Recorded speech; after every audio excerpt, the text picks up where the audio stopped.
Let's go. Welcome back. Welcome back to the Dennis Herrera show. And oh my God, I was so waiting for the time to hit 5:30, and then I got distracted following up on another story. Oh man, I hope you guys are still in there, hanging in tight. Welcome back, Burning 47. Truth teller. We are with audio, all right? We do have audio. Yeah, we got audio. Okay. All right. Well, tonight is going to be interesting. I might end up being in the car, in the Mobile One Dennis Herrera show. We got family visiting, and they get loud. If you don't know, they're Samoans, so they're gonna get loud. But let's get into it. I actually wanted to start off with with CNN propaganda. CNN. Let me see. Where did I put this lady? CNN. Oh, first of all, let me share with you guys, my man, what's going on. Mr. Wild in the house, and Cool Cat. Always good to see you. Let me show you guys the pin that I'm wearing up here. You guys can see it in the small little screen there, but it's the pin on the right here. It's the United States of America, 250 years, 1776, 2026. And that is the pin that I have. Bill, welcome. Bernie L, the big boss. What's crack-a-lacking? Salutations and greetings. And then the other one, I actually have with me, let me take it out of the bag so I can show you. Oh, I got one out of the bag. This one. They're, let's see, can I get closer? That's about as close, I think, as it is. Okay, but this one, it's the one on the left. I just wanted to share with you guys because I love pins. I don't know about you guys, but I love pins. Pins are fun. All right, I just wanted to show you. I promised I was going to show you. Well, there it is. All right. Let me see. Let's go ahead and start off with, where did she go? I had her here. Oh, here it is. You guys may have heard that Mr. What's his name? Dalabama? Anybody? I forgot his name. His real name. Dalabama. Jeffrey. Not Epstein. Jeffries. I don't care about Dalabama. Anyways, Dalabama said that the United States of America's Army military force was going to lose this war. And, well, CNN just didn't really want to wait too long. You guys remember this lady? This is Kylie Atwood. She is the CNN national security correspondent. Now, if you don't remember her, she is the same one. I think I'm probably over here butchering, blaming people from CNN. After a while, they all just look the same. It's kind of like the Matrix. You know what I'm saying? Like you just see blondes, brunettes, etc. The code is there. It's the same thing with CNN. But Nick, Hakeem Jeffries. Thank you, Bill. I knew you were in there. Somebody was listening. Thank you, Lisa. It's been a while. Good to see you on here. I think that I'm going to have to get on at 5 p.m. for you guys. I think that's probably why I'm missing you guys in my lives. So I will try to keep a more accurate schedule. Okay. I know I've been live whenever I go live, and it's not fair for you guys. But at the same time, it's like I know you guys like to watch other channels as well, and well, I like to give people as much access as they want and as they can for other channels that they also enjoy. I'm not jealous. I can sit here with 10 people. And I'm fine. As long as those 10 people are supportive, as long as those 10 people are actually giving me some constructive criticism or giving me good ideas, and as long as we are having a conversation, I'm okay with 10 people. All right. So I don't care about the views.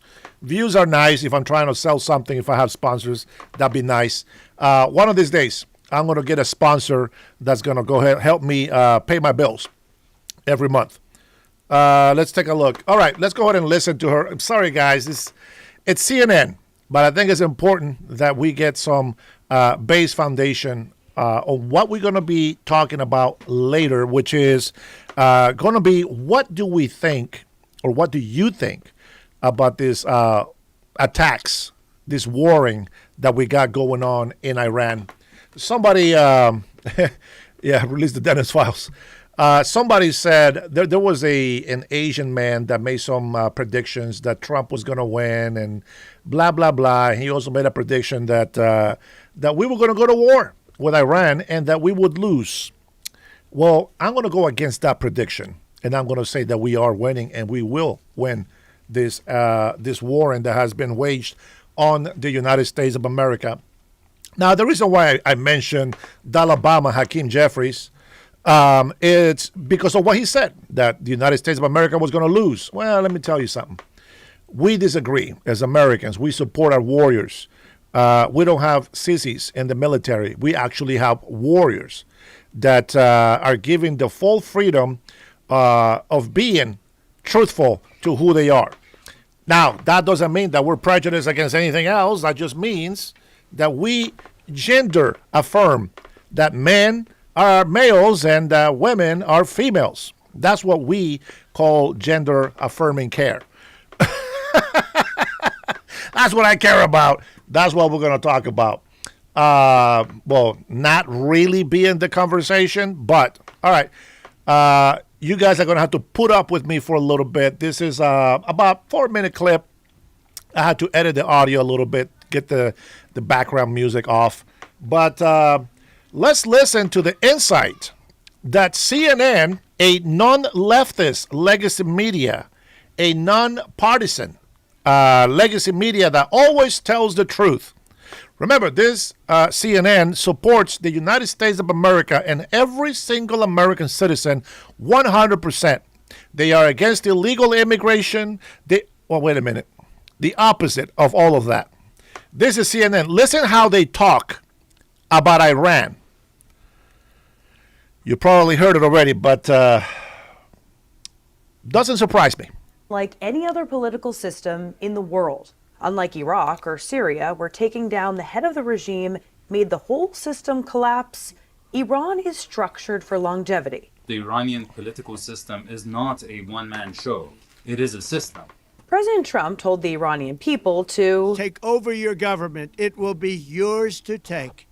But that's more complicated than it sounds. Effectuating regime change in Iran will depend on big structural change, or even collapse. Here's how Iran built its government to sustain attack. While the supreme leader is the most powerful person in the Islamic Republic structure, the country's constitution also distributes power throughout different layers of government so it's not centralized. The supreme leader appoints the head of the judiciary and oversees the president, who's elected by the people, as are members of parliament. And candidates for office have to be approved by the Guardian Council. This 12-person body is run by half religious leaders appointed by the supreme leader and half scholars appointed by the judiciary and approved by the parliament. They have a lot of power and can help veto any of the parliament's legislation. Now, when that happens, another body steps in, the Expediency Council. They help settle disputes between Parliament and the Guardian Council, but their main role is to advise a supreme leader, who also selects the members of the council. The Islamic Republic is a hybrid political system born out of a revolution. That's why it has so many power centers, because the revolutionaries preserved some of the institutions of the monarchy, but because they didn't trust them, they created parallel institutions. One of those crucial institutions is the Assembly of Experts. These members are elected to 8-year terms, and candidates also have to be approved by the Guardian Council. It's this group comprised of 88 male clerics who are supposed to be responsible for overseeing the supreme leader. It's completely lost its value as an oversight mechanism and became a rubber stamp mechanism just to praise the supreme leader. While he's appointed to serve for life, the Constitution gives the Assembly of Experts the power to get rid of him if he's incapable of performing his legal responsibilities or becomes deficient. If he is removed or if he dies, it's the experts who choose the next supreme leader as soon as possible. Meanwhile, a three-person group of the president, head of the judiciary, and one of the legal scholars on the Guardian Council, selected by the Expediency Council, take the supreme leader's place. This entire system was designed for the supreme leader to be replaceable and for the regime to function without one, but it's still an incredibly powerful position. The supreme leader commands the regular army charged with defending the country and the IRGC, which is in charge of defending the regime, its missile arsenals, and Iran's regional proxies. Iran is one of the only countries that has two armies, because the army of the time of the Shah, which was trained by the United States, was not trusted by the revolutionaries, and therefore they created the Revolutionary Guards as a force loyal to the revolutionary system. The well-funded, well-armed IRGC is considered the country's elite military force. It has more than 150,000 troops. It's them, along with the police, who've carried out deadly crackdowns on protesters, and them who have fired retaliatory strikes on U.S. bases and Israel, and also on civilian targets throughout the region, hotels, airports, and apartment buildings. After Trump's comments, the IRGC warned that protests would be treated as collaboration with the enemy. The Islamic Republic is a deeply entrenched and also deeply benched political system. In order for it to be able to completely lose its control over the Iranian society, the US would have to basically dismantle the Revolutionary Guards and all the other security forces, police, riot police, intelligence, which is a very difficult task. The Pentagon has not laid out regime change as a military objective, but Trump has clearly embraced that possible outcome. They try to make the Ayatollah these so well trained and fortified military force, and they spend all this time just smashing President Trump and the administration, and that's what upsets me really about this legacy media. I know that social media is in some way going to back them up, and they will make leftist shows more popular. I will say this: is even if I am happy to just have 10 people on my show, I'm okay with that.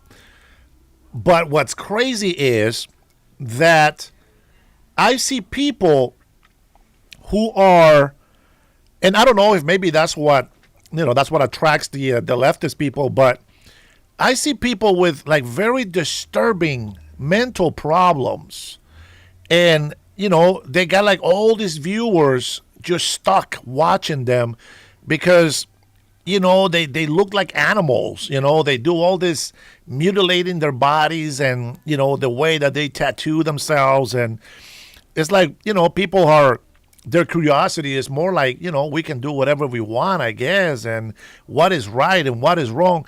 They don't know how to decide because, well, they don't want to believe in God, and they want to stay separated from God. To each his own. But at the end of the day, in one way or another, our country does get to pay the price. But with that being said, don't want to bring everybody down in here. By the way, I set this up as subscribers only, so the libtards are just going to stop by and leave unless they want to sit here and listen to what we are listening to. I didn't get to watch the President Trump participating on the visit for the 2025 Major League Soccer Championships here in Miami. So join me, if you will, on this hearing.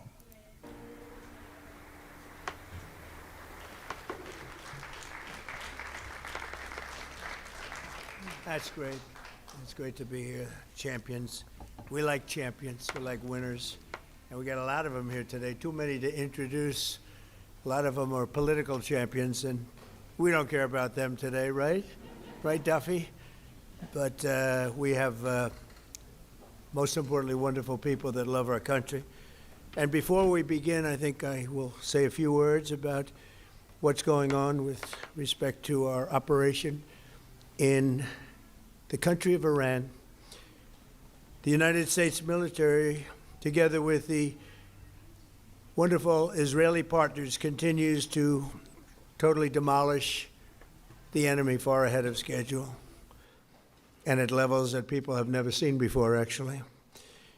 We're destroying more of Iran's missiles and drone capability every single hour, knocking them out like nobody thought was possible. As soon as they set off a missile, within 4 minutes, the launcher gets hit. They don't know what's happening. But we have the greatest military anywhere in the world. Their Navy is gone.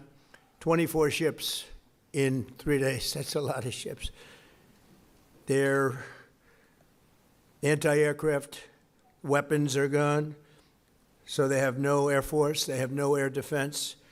All of their airplanes are gone. Their communications are gone. Missiles are gone. Launches are gone. About 60% and 64% respectively. Other than that, they're doing quite well. I said, what's left? But they're tough, and they want to fight. And they're calling, they're saying, how do we make a deal? I said, you're being a little bit late, and we want to fight now more than they do. We've had 47 years, depending on the way you count it, but 47 years of horror with this group. And, when you see somebody walking down the street without their legs, without the arms, whose face is so badly affected and hurt, it mostly came from 95% Soleimani and Iran. And we, other presidents, lived with it. I didn't live with it. And so our people are doing a great job. Again, the greatest military anyone's seen. Thank you.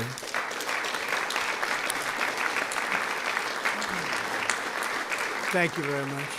And yesterday, my administration announced decisive action to help keep down the oil prices, including offering political risk insurance for tankers transiting into the Gulf, as you know, pretty dangerous territory. Further action to reduce pressure on oil is imminent, and the oil seems to have pretty much stabilized. We had it very low, but I had to take this little detour, if it's okay with everybody. Scott, it's okay with you? Scott's the one who has to put up with it. He said, you have to do this now? I said, I have to do it, Scott, right? But it's been very strong, and everybody, including Scott, everybody feels we had really no choice. They were going to hit us if we didn't hit them, because they're crazy. And in the long term, the actions we're taking will dramatically increase the stability of the region and oil prices and stock markets and everything else. We set the all-time record in history with the Dow going to 50,000. So Dow was at 50,000. It was supposed to be maybe, if we were lucky, within by the end of my presidency in 4 years. And we did it in my first year. We did the S&P 500. We did that in a period of less than a year. And that was even tougher than the Dow, they said, so it wasn't going to happen. But we have a great country. We have a country that's never done this well. We've had tremendous success in so many different ways. I built the military and rebuilt it in my first term, and we're using it more than I'd like to use it, to be honest with you. But when we used it, we found out it certainly did work. When we look at Venezuela, when we look at the first attack, Midnight Hammer, in Iran, which really set the stage for what we're doing right now. It's been pretty amazing. And I'm once again calling on all members of the Iranian Revolutionary Guard, the military and the police, to lay down their arms. They're only going to be killed. And now is the time to stand up for the Iranian people and help take back your country. You're going to have a chance after all these years to take back your country. Accept immunity. We'll give you immunity. And we'll be giving you really the right side of history, because that's what it is. So you'll be perfectly safe with total immunity, or you'll face absolutely guaranteed death. And I don't want to see that. They don't want to see it either. We also urge Iranian diplomats around the world to request asylum and to help us shape a new and better Iran with great potential. It's a country with great potential, has much better future for Iran. It's now beginning. It's going to be, I think, a great future, and the United States will ensure that whoever leads the country next, Iran will not threaten America or its neighbors, Israel, anybody. If you look at what happened, they had missiles aimed at all of these other countries, Qatar, Saudi Arabia, UAE, many others, that weren't really involved very much, and they had missiles aimed. Well, they were aimed there long before this ever started. They were going after the entire Middle East, and then we came along. We blew up their party. So we have phenomenal people. I want to thank all of the people that have been involved. Marco, you've been doing a fantastic job. And you've been doing a fantastic job on a place called Cuba.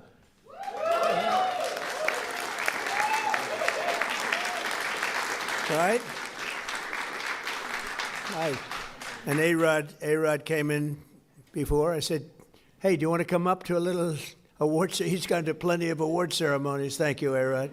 Big fan. But what's happening with Cuba is amazing.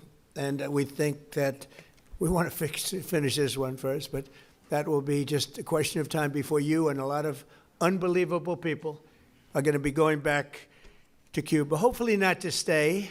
We want you back, and we don't want to lose you. We don't want to make it so nice that they stay. But some people probably do want to stay. They love Cuba so much. I hear it all the time. That was another one that wasn't supposed to happen.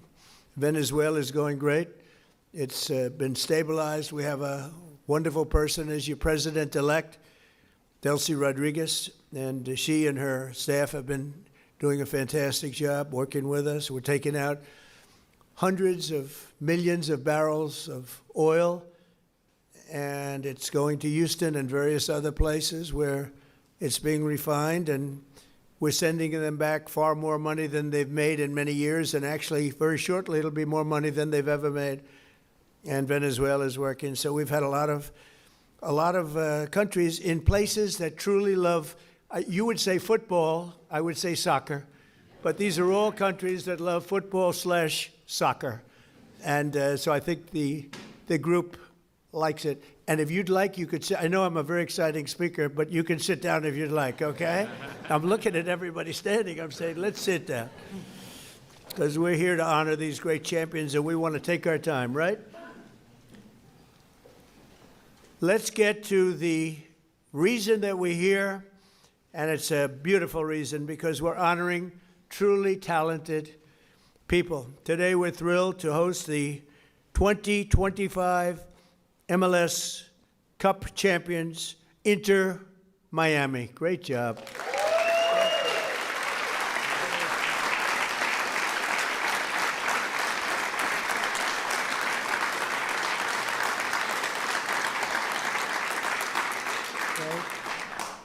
And it's my distinct privilege to say what no American president has ever had the chance to say before. Welcome to the White House, Lionel Messi. Lionel Messi is, my son said, Dad, you know who's going to be there today? I said, no. I got a lot of things going on. He said, Messi. I said, really? He's a big fan. He's a big fan of yours. He thinks you're just a great person, and I think you got to meet a little while. So he's a big soccer fan, but he's a tremendous fan of yours, and a gentleman named Ronaldo. We have Cristiano is great. You're great. Boy, some big champions, some great athletes in that sport, and people that really love what they're doing, and they're doing it well. And it's an honor for us and everybody at the White House to be honoring you today. So congratulations as well to co-owners Jorge and Jose Mas. Who came from Cuba, right? Originally from Cuba? Huh? Your parents came? And you're going to go back, huh? Yeah. It's going to be, and you won't need my approval. You just fly back in when I can just see that. It's going to be a great day, right? We're going to celebrate that separately. I just want to wait a couple of weeks. I wanted to wait a couple of weeks, but we'll be together again soon, I suspect, celebrating what's going on in Cuba. They want to make a deal so badly, you have no idea. As well as head coach, who I hear is a phenomenal coach, Javier Mascherano. Where's the coach?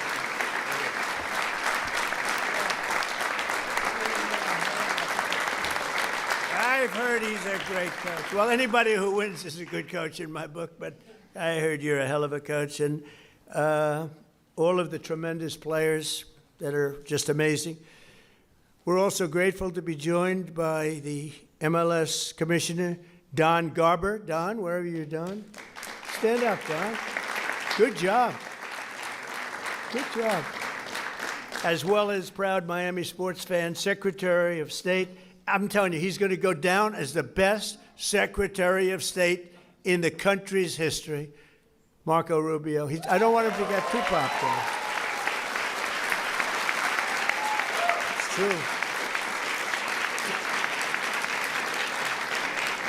I don't want him to get too popular. You know, when they get too popular, all of a sudden you see, where's Marco? He's not around anymore. I don't see him. He's doing some job, and your next one is going to be, we want to do that special Cuba. He's waiting, but he says, let's get this one finished first. We could do them all at the same time, but bad things happen. If you watch countries over the years, you do them all too fast, bad things happen. We're not going to let anything bad happen to this country. Also with us are Attorney General Pam Bondi, who's a terrific person and fan. And she's proving how tough she is, and I think the next 3 years she's going to really prove it, right? Huh? Like these people. Secretary Scott Bessent, Lori Chavez de Rima, and Sean Duffy. Thank you, everybody. What a great team. And U.S. Trade Representative, who's done incredible deals, unbelievable, Jamison Greer. Thank you, Jamison Greer. And our country has never been bigger, better, richer, or stronger, and the deals we're making are unbelievable. And a lot of it's because of the tariffs, and a lot of it's because of everything else. We had a little complicating factor with tariffs the other day with the Supreme Court. They did the wrong thing, but it didn't make any difference because we have another way of doing it. They always have to make it the hard way. Do you know about that? You always have to. Is it like that? It's always got to be the difficult way, right? A little bit. Huh? Makes you work harder, right? Absolutely. But we're doing great. Our country is doing incredibly well. It's never done like this. It's, I was with the King of Saudi Arabia. He said, a year and a half ago, we thought your country was dead, would never come back. And now you have the hottest country anywhere in the world, which was sort of cool. I'll relate that story. But many leaders say the same thing. We have the hottest country anywhere in the world.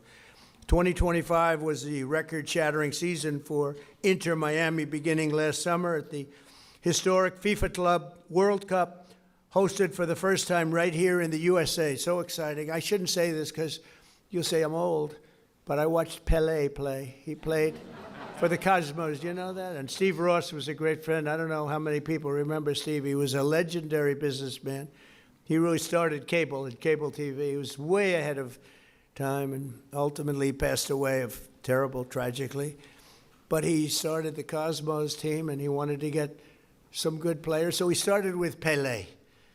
I don't know, you may be better than Pelé. Pelé was pretty good. Who's better, him or Pelé? Merci. I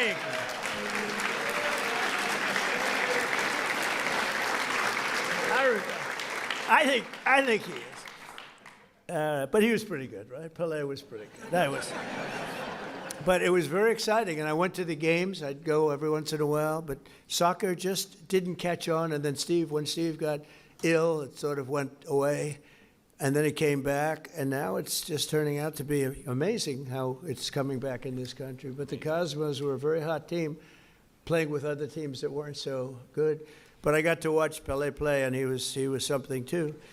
In the June group stage of that tournament, these players went toe-to-toe with some of the best teams anywhere in the world. You tied Egypt's best club, supposed to be an unbelievable, talented club, with a gutsy performance from veteran goalie Oscar Ostari. who played a great game. Then you tied the top Brazilian club, wow, thanks to a brilliant goal from one of the greatest strikers of all time, Luis Suarez. Was he? Where is that? Where is that?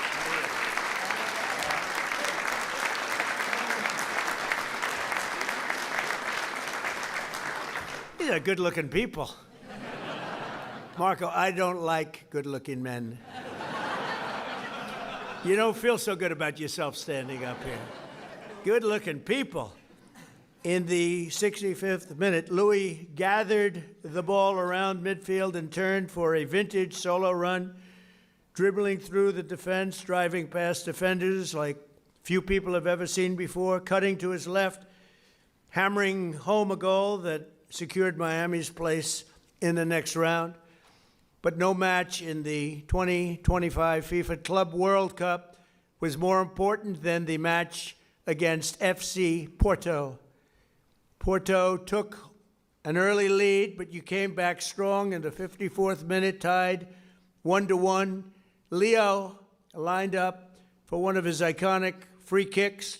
He struck the ball decisively, bending it over the wall and beating the keeper with a sensational left hook. Would I be able to do that if I practiced?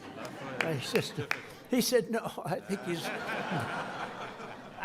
right, my friend. Great. In that moment, you sealed a truly historic Inter-Miami victory, becoming the first club from North America ever to beat a European club in official competition. Unbelievable.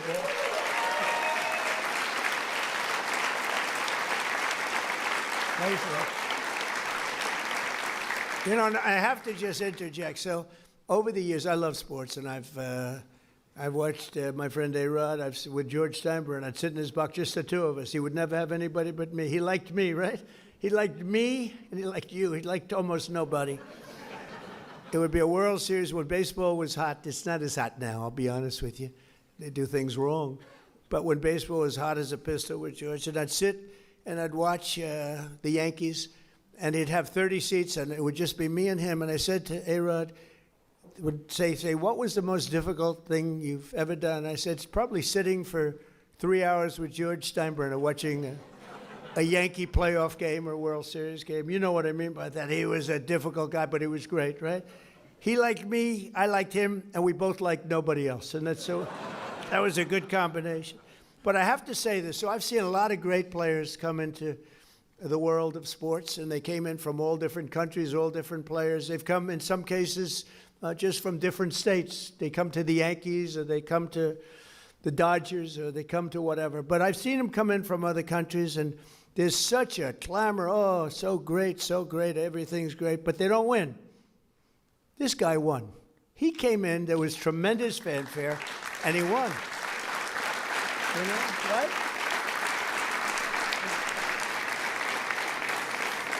But it's true, they don't win. They come in and, you know, they're great players and they can even play okay, but they don't win.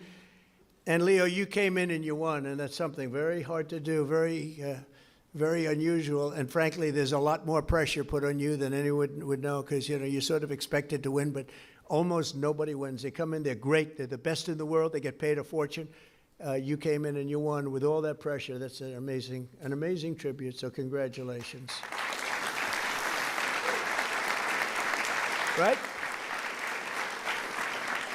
But in that moment, you sealed a truly historic Inter-Miami victory. And think of that, first club ever, North America, to top the so-called European clubs. Pretty amazing thing to do. Returning to the MLS, Inter-Miami built on that incredible momentum, playing a record number of games and scoring a total of 101 goals, the most in MLS history. Is that correct, Mr. Commissioner? Well, that's pretty good. How's Andrew? Is Andrew treating you okay? He's a good golfer, too, actually. People don't know it. He's a very good golfer, right, Andrew? But Trump's a good golfer, too, Andrew. That's quite right. Thank you. With 29 goals in the regular season alone, Leo won the prize Golden Boot, becoming the first player to be named the league MVP twice in a row. Amazing, you know, comes in, a lot of great players. Pretty amazing thing to do, very hard to do. Exploding into the playoffs, this team racked up a series of statement wins, big wins, that frankly wins that a lot of people didn't think they could do. You secured a 3-1 must-win victory over Nashville SC. You thrashed FC Cincinnati 4-0 on the road. And then you routed New York City FC 5-1, led by a hat trick from young star Tadeo Allende. Where is Tadeo?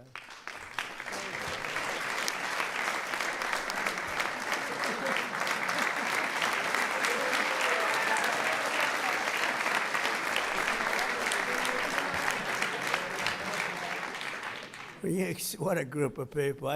We could have a lot of fun with these guys. You can imagine when they win how they celebrate. We don't want to talk about it. We don't want to talk about it.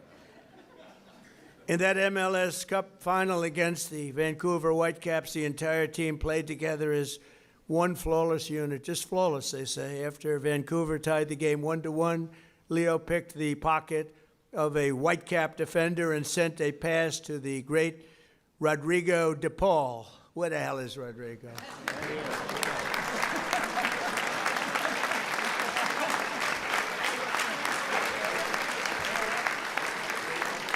Do you have any bad-looking players? You know? I like the bad-looking guys much better. Who stuck a low-driving shot into the side net, taking the lead. And then in the 6th extra minute of stoppage time, Tadeo drove home your third and final goal, making the score 3-1 and securing your status as the first champions in club history. What an amazing accomplishment. Coach Mascherano became one of the few head coaches to win the MLS Cup finals in his very first year. And Leo claimed the 47th trophy of his storied career. 47th, can you imagine that?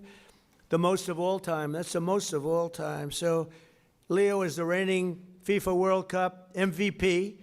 You could have gone anywhere in the world. You could have chosen any team in the world, and you chose to go to Miami. I don't blame you. The weather's extremely good. Do you go to Doral? You go to Doral and play golf? And I just want to thank you for bringing us all in this ride, because you are hot and talented and a great person. I look forward to seeing many of you on the summer. We're going to be out there in the summer in 2026 FIFA World Cup. And we have a lot of interesting things, because we have the World Cup and we have the Olympics, so we have the 250, and I was responsible for getting the Olympics in my first term. And I was responsible for getting with Johnny. We got the World Cup, and Johnny's a good man. Do we like Johnny? I think so, right? Like you say, yeah, I think so. He's a good guy. But, they're setting records on the World Cup, setting absolute total, I guess many of you guys are going to be in it, but setting records on ticket sales, right? Numbers that, literally double what anyone's ever done before. So it's good. So they picked the right. But I thought that I didn't know that I'd be the president during this, because the election was rigged and stolen, and I had to do it all again. And then I said, hey, wait a minute, I just got soccer/football, and I just got the Olympics, so we got most important. I took credit for those two. Then I tried to take credit for 250 years, and it didn't play well at all with the press. But we're going to have an amazing year. But I just want to thank you so much, Horace, for the job you've done. I've known you for a while, and I've known of you for a long period of time. You are a spectacular man, and please say a few words. Thank you, Mr.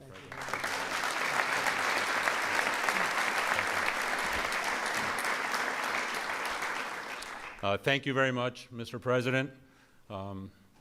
To all these distinguished guests, secretaries, so many friends and supporters.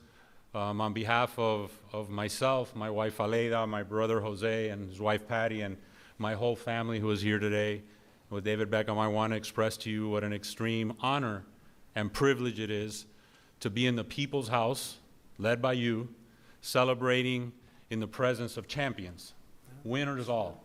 Because this championship was very, very well-deserved, greatly played, and you're looking at one of the best teams on the face of the earth standing behind us. And this all became possible because we dared to dream. 7 years ago, Inter Miami was nothing but an idea and a dream. I remember after talking to Commissioner Garber and being awarded a team, we sat in the conference room of our family business in Miami and said to each other, what do we do now? And as the son of a man and woman who left Cuba just seeking freedom in this great country, it has driven us to excellence. And we thought, what can we do to make a difference? What can we do that's special? And at that time, I told myself what many people thought impossible. I said, we are going to bring the world's greatest player to play at Inter Miami. And that was in 2019. And today, standing before you, you have the world's greatest player here to my right. Over the course of the last 2.5 years that he has been here, we've been on an epic run of records, of trophies, of winning. Because what I've wanted to establish with Inter Miami is a winning culture. That it be a reflection of our community of South Florida and Miami, made up of winners, of hardworking men and women, and I want our team to be an embodiment of our fan base and everyone who aspires to a better future and to a better life. On the back of our jersey, Mr. President, it says freedom to dream, because that's our family moniker and what embodies our team and our aspirations. But that all began many, many years before at the dinner table of our family with my late father, Jorge Mascanosa, and my mother, Irma, who is here today.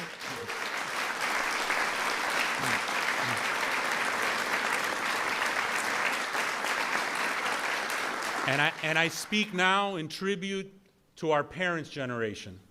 And I share that with Secretary Marco Rubio, of men and women who fled communism, who fled tyranny, who wanted a better life for their boys and their daughters and their sons in the future. And at that table was instilled in us that if you work hard and you sacrifice and you dream, it can be possible. And today, standing before you, Inter Miami is one of the world's biggest clubs. Most based on history, but our history has been short. But having a winning culture, having the best-selling jersey on the face of the earth, making a global difference, and not only because of Lionel Messi, but these men standing behind you have changed the culture of football in the United States of America forever. We can play with the big boys, we can be heavyweights, our league can be one of the top leagues in the world, and it is this ability to dream, to persevere, to have no obstacles ahead of us that we will continue to be successful. And hopefully, Mr. President, this is not our only visit here celebrating an MLS Cup championship. But this team is an embodiment of that. And I want to thank you to be able to express this to you, to so many dear friends, loved ones, and global fans all over the world. We fill stadiums everywhere. We're playing this weekend against DC United at the Ravens Stadium in Baltimore, because we'll have a sellout there. We sell out everywhere we go. We open the season in the LA Coliseum with a record crowd. But it is our aspiration to continue breaking barriers, to putting no limits, to making sure that Major League Soccer and Inter Miami over the course of the next few years is considered with the elite of global football. So with that said, Mr. President, thank you. Thanking you for sharing this championship with us, that we can share it with our families in the people's house and we can share it with the world. Thank you. Thank you very much.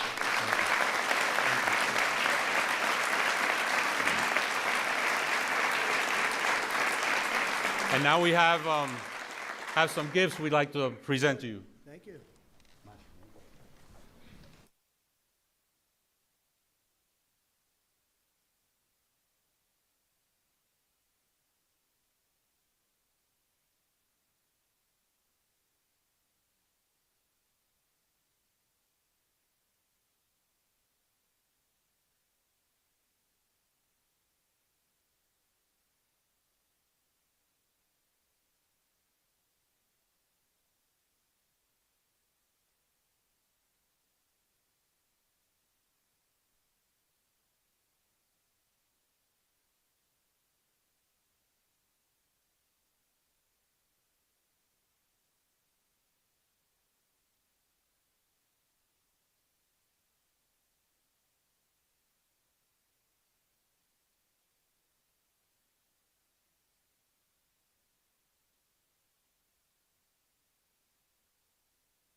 number 32.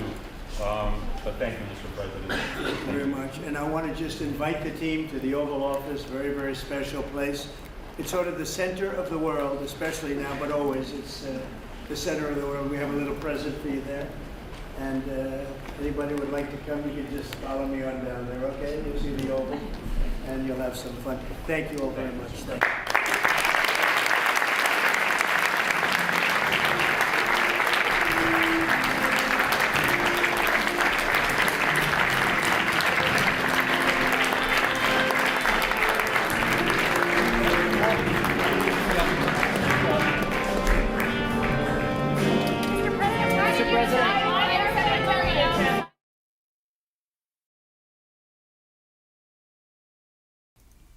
That was pretty cool. I liked it. I hadn't seen it yet, so that was a good thing.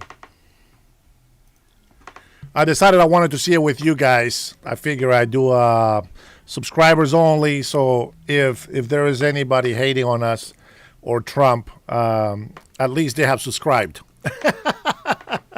Yeah, the no audio was actually from their feed, so that was not me. And the next video that we're going to watch, it's going to be JR in the house giving us an update. But let's go ahead and first get a little update on what's going on over there in the Middle East.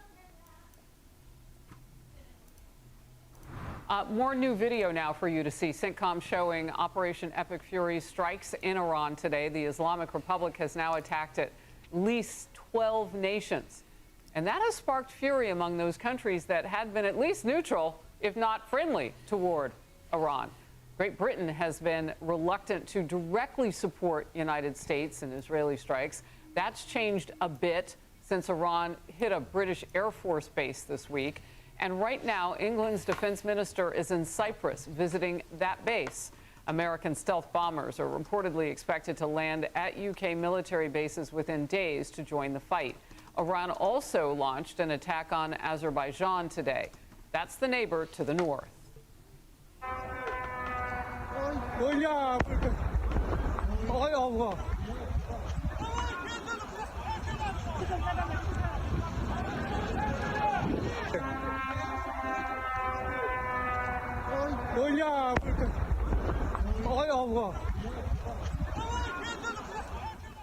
Azerbaijan officials are saying 2 drones hit an airport and outside a school. The country closed the airspace near Iran, and the defense minister is promising retaliation now against Iran. Gulf state leaders are saying they've intercepted hundreds of Iranian missiles like these over Doha, Qatar.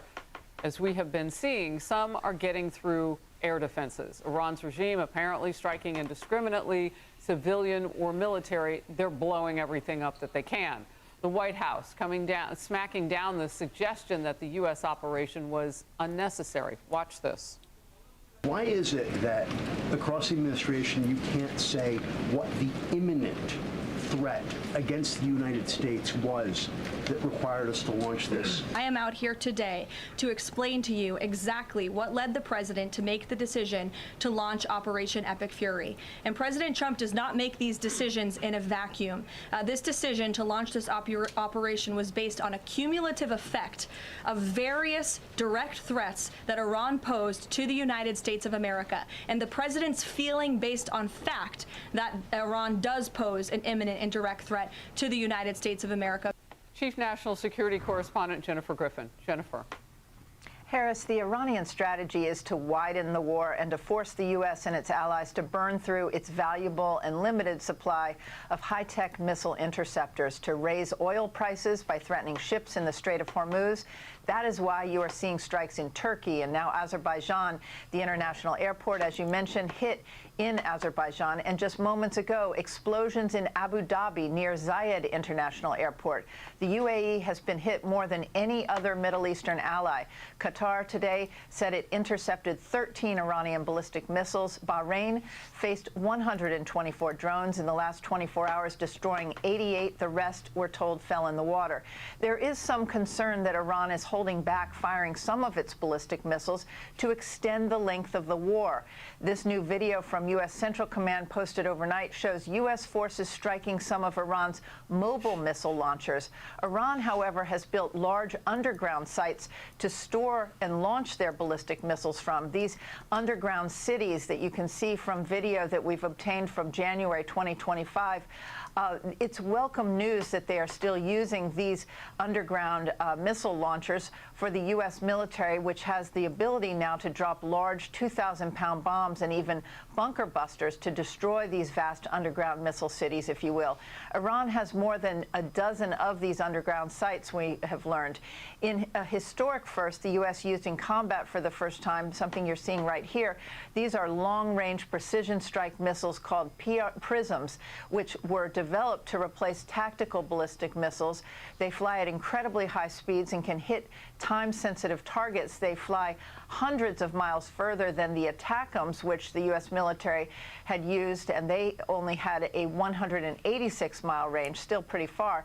This PRISM destroys targets more than 310 miles away. One launch pad holds 2 PRISM rounds. Last night, the Pentagon released the name of a 5th American soldier killed in Kuwait. Major Jeffrey O'Brien, a resident of Waukee, Iowa, commissioned in the Army Reserve as a Signal Corps officer in 2012. The Pentagon said Chief Warrant Officer 3, Robert Marzan, is the 6th American believed to have been killed in that March 1st drone attack on Port Shuaibah in Kuwait. Given the seriousness of the injuries, Harris, the death toll could rise from that attack. Harris? Well, we know that there are 6 total. We've learned the names of 5, and our prayers are with all of those families who have lost their loved ones in this. Jennifer, thank you. Let's go now and focus to Brett Velikovich, former Army Special Operations soldier. He served multiple tours in Iraq and Afghanistan and is also now a Fox News contributor. Brett, we're looking at Beirut Live right now, and I want to get your thoughts on, first of all, I mentioned the people. So they've started to move out of the way in southern Lebanon and places like that. But talk to me about that and its role in Iran versus, it looks like the rest of the region now because it keeps firing on everybody. Well, Harris, one of the most revealing facts coming out of the last 24 hours is that Iran's attacks have now touched 12 countries, from UAE to Azerbaijan. That tells you everything about the nature of the Iranian regime. This is not a country defending itself anymore. It's a regime exporting chaos in every direction. It's a regime full of psychopaths that should not exist in modern society. And while our military conducts precision strikes on the tyrants in Iran, they are busy bombing girls' schools in the midst of their own chaos and killing more innocents. And Harris, Iran's strategy has always been this death by 1,000 cuts, launch a few drones here, arm a proxy militia there, threaten shipping lanes somewhere else. But that strategy only works if the United States hesitates, which we've always done before. But we are done abandoning our red lines, and it's clear our leadership is no longer going to play nuclear roulette with this regime. And the administration is sending the opposite message. We're watching the entire chessboard. We're prepared to respond wherever American interests are threatened. America's warriors right now are continuing to deliver retribution for thousands of killed by that regime with unmatched power. And when the Pentagon starts moving senior leadership towards the theater, like they've done with Secretary Hegseth, adversaries should start really reconsidering their life choices. Interesting. Interesting. I was just going to say, we heard this from the CENTCOM commander, Brad Cooper, and we also heard it from the Joint Chiefs of Staff Chairman Raisin Kane. And that is the fact, and now we know more about them. Those prison-long ballistic missiles, pulling back a little bit and doing this with a different strategy now. Some 300 miles they can hit a target with those missiles, and it allows you to do some different things in a tighter circle, but from farther away. Can you talk to me about the strategy of that and what phase that means we're in right now? Well, we're in a phase where we're going to continue to pound them to the point where they cannot reconstitute their army and respond fast enough. We have a number of countries now that are responding also. You have multiple regional actors like Israel, other countries as well, that frankly were silent before, that are now openly pushing back against Tehran's influence. And that just shows you how destabilizing their behavior has been for decades. We've got region now finally pushing back. Countries that stayed neutral are realizing you can't appease this regime that treats the entire Middle East like it's its own firing range. And so when one regime manages to attack a dozen countries in a week, the problem isn't escalation. The problem is that the world tolerated this for way too long. And so we are dismantling their machinery, their missile facilities, their air defenses, their proxy armies, and so that we're never going to have to pay a price at our domestically. Does it give a chance for those people now like Azerbaijan to then fold in and do what they need to do to protect their own people and put up those missiles or whatever they're going to do? Just a quick yes or no. Yeah, I think the strength of Western security has always been collective defense. And so, you know, especially as we're seeing drone strikes on other locations, that's going to warrant a larger network coming together to defeat this Iranian regime once and for all. Brett Velikovich, thank you very much. Always good to have you. There's a lot of misinformation out there. We have to keep looking at the news. I watch all the news, CNN, Fox, trying to be, you know, non-biased on my opinions. But there is a lot of fake videos of missiles landing, destroying. You know, there's a lot of old pictures and videos coming out as if this is happening right now. And it's going to be hard to believe what's being done out there, but we do have, it says that from Fox, we have the left has a desperation to panic. Former House Speaker says. Well, let's take a look and see what the Speaker says. Enough for me. We bring in my dear friend and mentor, Newt Gingrich, former House Speaker and Fox News contributor. Oh, boy. You know, Newt, it ain't perfect. It never is. There's a fog of war. But the culture of pessimism and the untruths going around Washington, D.C., and even the financial markets, I hate to say it. Why is this? Why can't we just say he's doing the Lord's work now? We know this. 47-year war against the United States. He's doing the Lord's work, Newt. Well, I think that the establishment, the old order, the left, most of the news media, they're all the same people.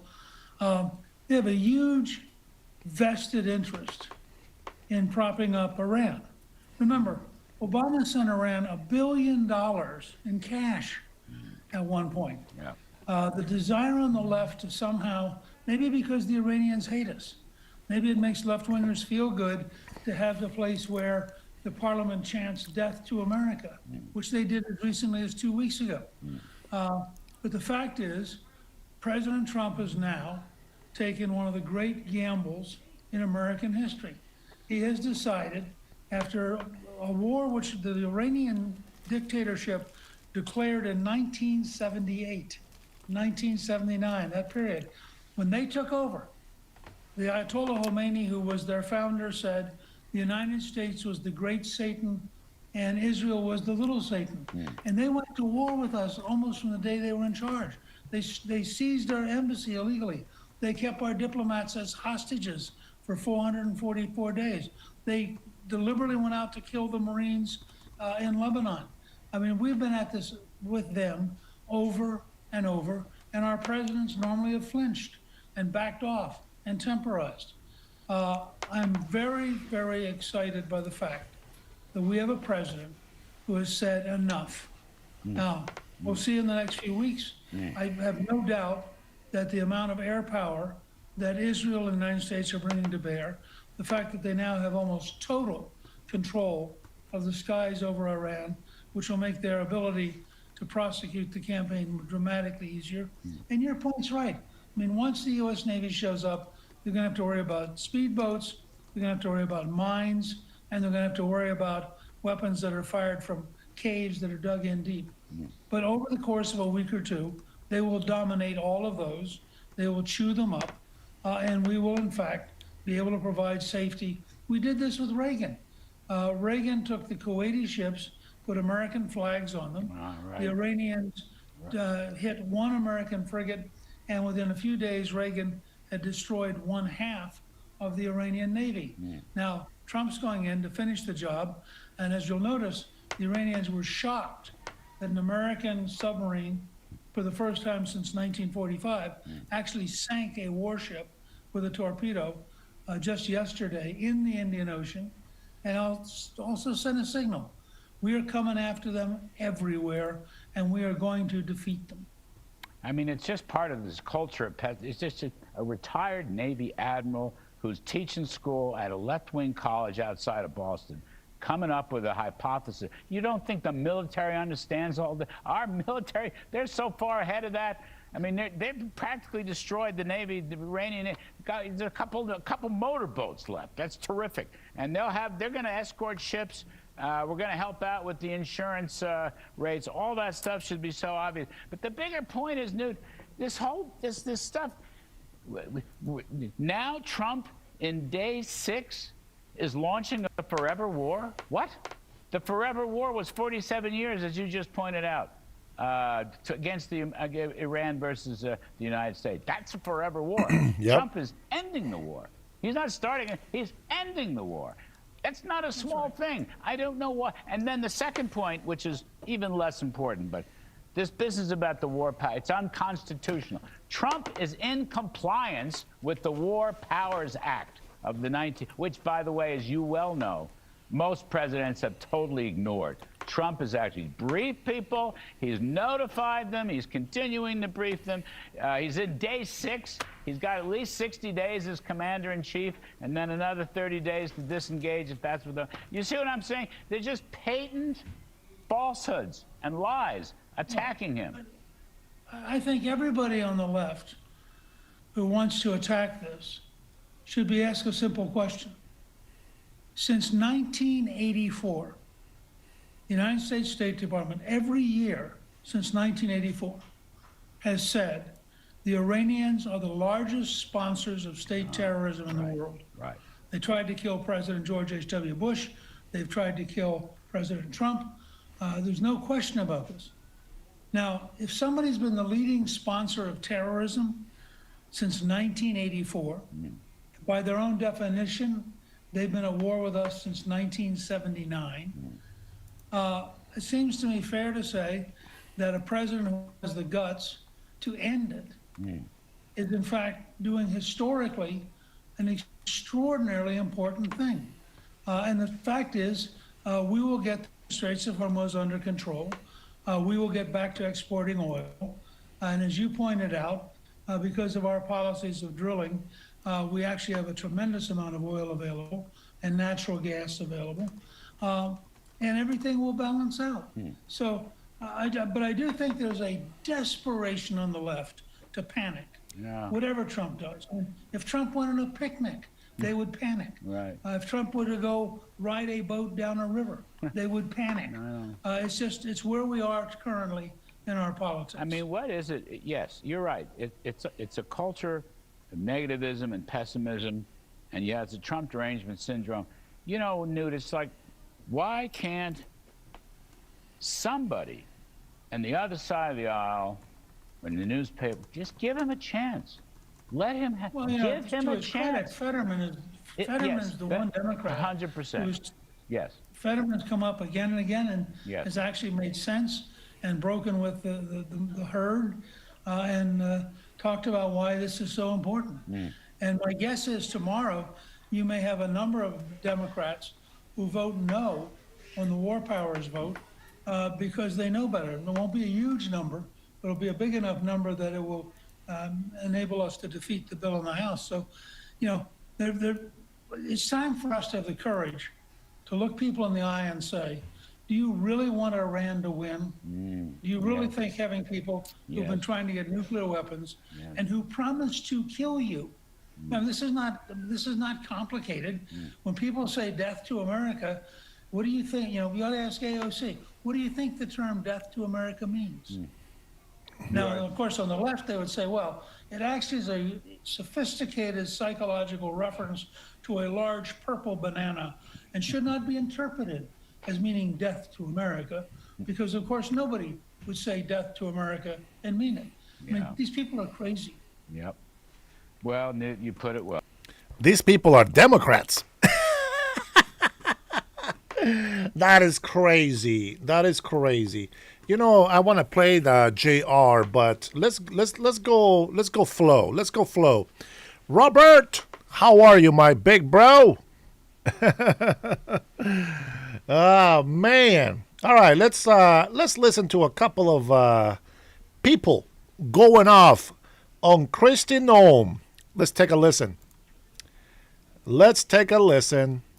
Gentleman yields back. Unanimous consent request from the gentleman from Texas. Yeah, Mr. Chairman, I ask unanimous consent to insert the record an article from the Hill Country Community Journal, Kerrville's hometown paper, outlining, and is titled, Kristi Noem Joins Governor in Support of Kerr Community, Tours Areas of Destruction, from last summer. I was personally there. Without objection. Secondly, I'd like to insert into the record an article titled, Trump Recounts Daring Texas Flood Rescue Reunites Camper with Coast Guard Swimmer at State of the Union, for the record. And I thank the Secretary. Without objection. The gentleman from Colorado is recognized. Thank you, Mr. Chairman. Good afternoon, Madam Secretary. Thank you for being here. I want to discuss in greater detail the expansion of advertising in your department under your tenure, and I believe you testified regarding some of these matters yesterday in front of the United States Senate. In particular, I want to discuss the department's $220 million ad campaign. This is the ad campaign that featured you at Mount Rushmore. You're familiar with this ad campaign, correct? I am familiar with it. It was an ad campaign that was I'm going to ask you some questions about it, Madam Secretary. So, as I understand it, this is a $220 million ad campaign. It's split between two contractors. One of those contractors got $143 million. That contractor is called Safe America Media, correct? Correct. Okay. That company is affiliated with a former political director of the National Republican Congressional Committee. Now, yesterday you testified, I think I'm quoting you right, you said, quote, or in reference to this contract, that, quote, it went out to a competitive bid. Do you stand by that statement? It was a no-bid contract where two vendors were It was a no-bid chosen. contract. If it would have been a no-bid contract, if I'm using that correctly, it goes out to two different vendors. Correct. So it was There not a many competitive. media Let me try to explain what the discrepancy, because a competitive bid is very different than a no competitive bid, and I'll just explain why. We know that your testimony yesterday, when you said, again, I'll quote, it went out to a competitive bid, is untrue. The reason we know it's untrue is because under federal law, your agency is required, whenever the agency decides to skip competitive bidding, to file a notice with the public explaining why. And in this case, your agency filed a notice. You're aware of that, right? Justification and approval for other than full and open competition. Your agency made a decision not to proceed with competitive bidding, and one of the contractors that got the award was this Safe America Media Company. Wait a minute. Now, to be fair, I have not seen anything from the hearing. I will listen to the whole hearing. But let me just tell you right now. Is that what they think that she should be fired for? I'm going to let it play more. There's only a few minutes. That's what they want her fired for?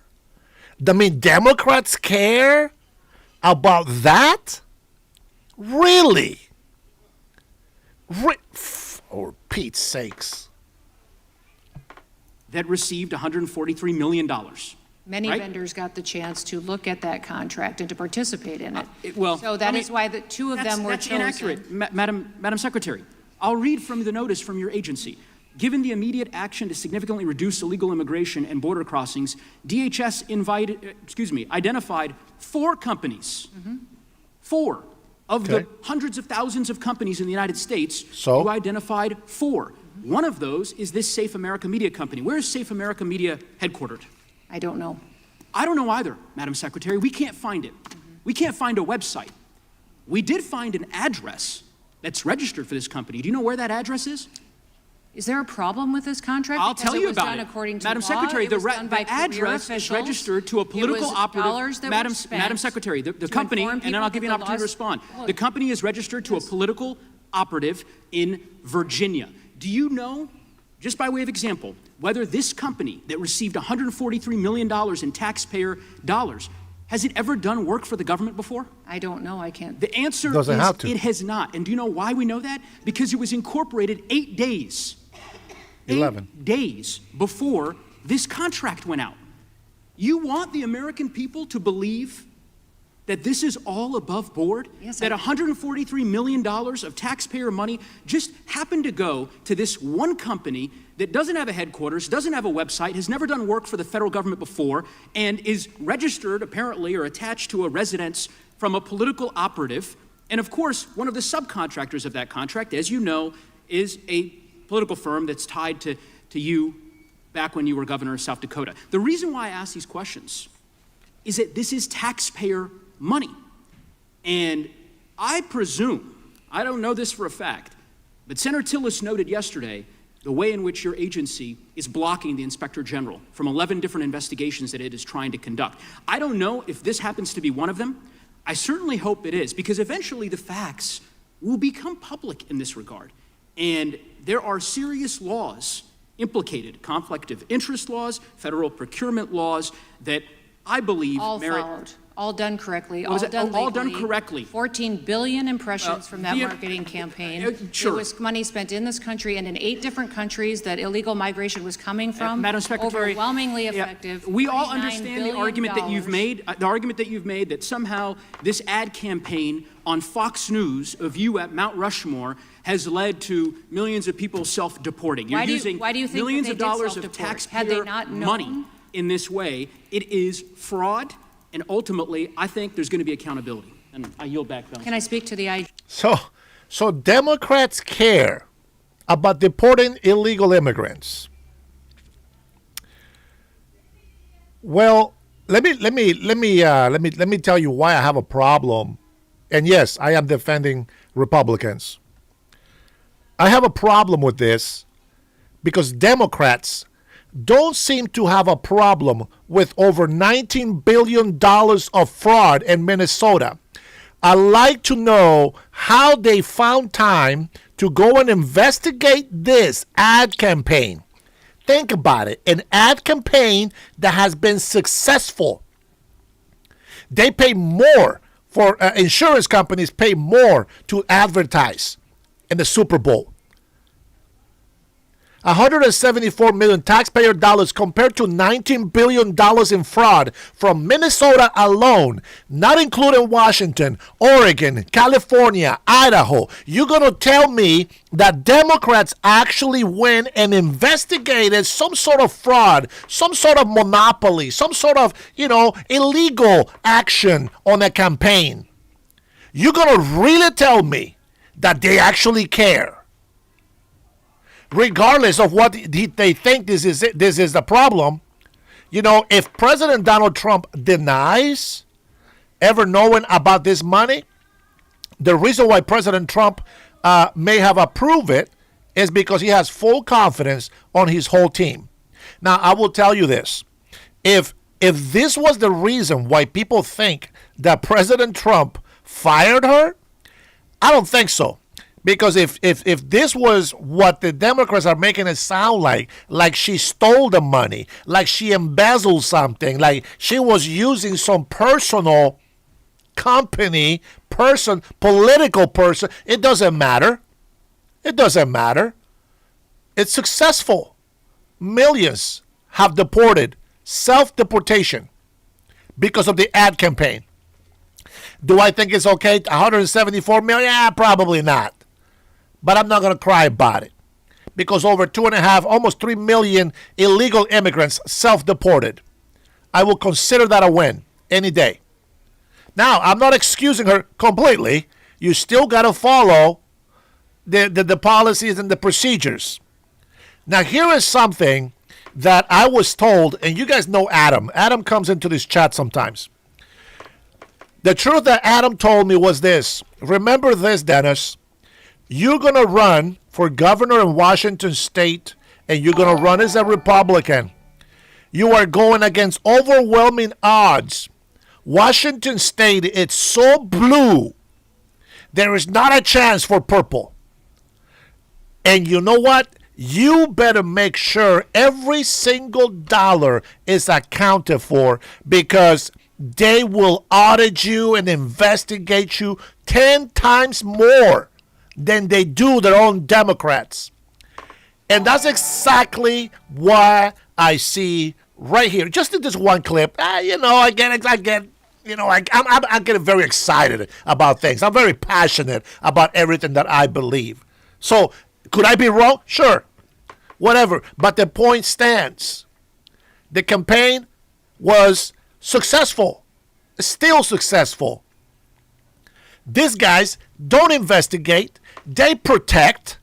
When we ask, as the American people, when we ask them about fraud from Somali, fake daycares and healthcare providers and autism clinics and all this other stuff, they blow it off and say, wait a minute, President Trump sent ICE.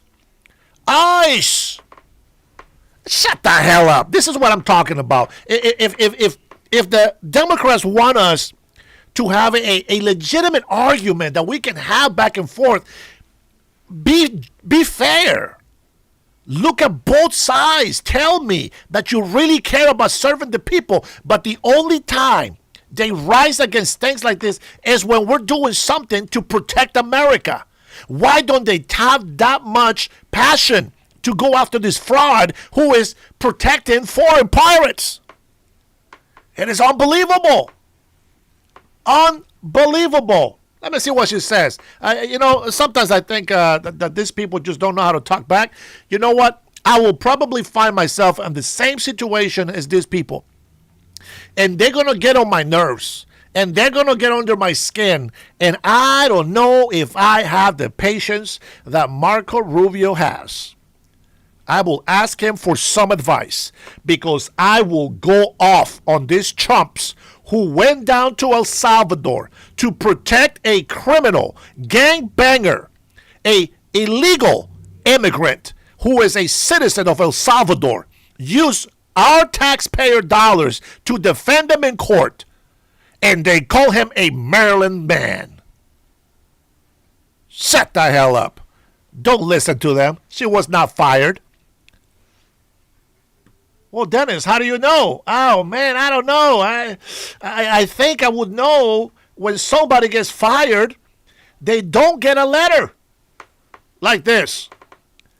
I am pleased to announce the highly respected United States Senator from the great state of Oklahoma, Mark Wayne Mullen, will become the United States Secretary of Homeland Security. Effective March 31st, 2026, the current Secretary, Kristi Noem. Listen. When I fire somebody, I tell them, thank you for your service, you're fired. You failed me. You failed the city, you failed the state, you failed the country, you failed the American people, you're fired.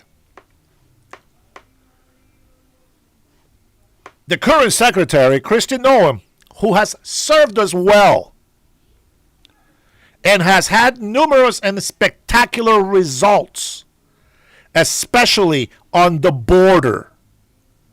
You heard this little piece of the hearing was about money spent on campaign to make sure that it goes to these illegal immigrant crackdowns. Perfect. Well done.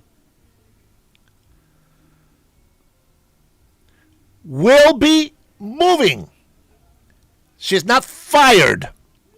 She will be moving to be special envoy for the shield of the Americas.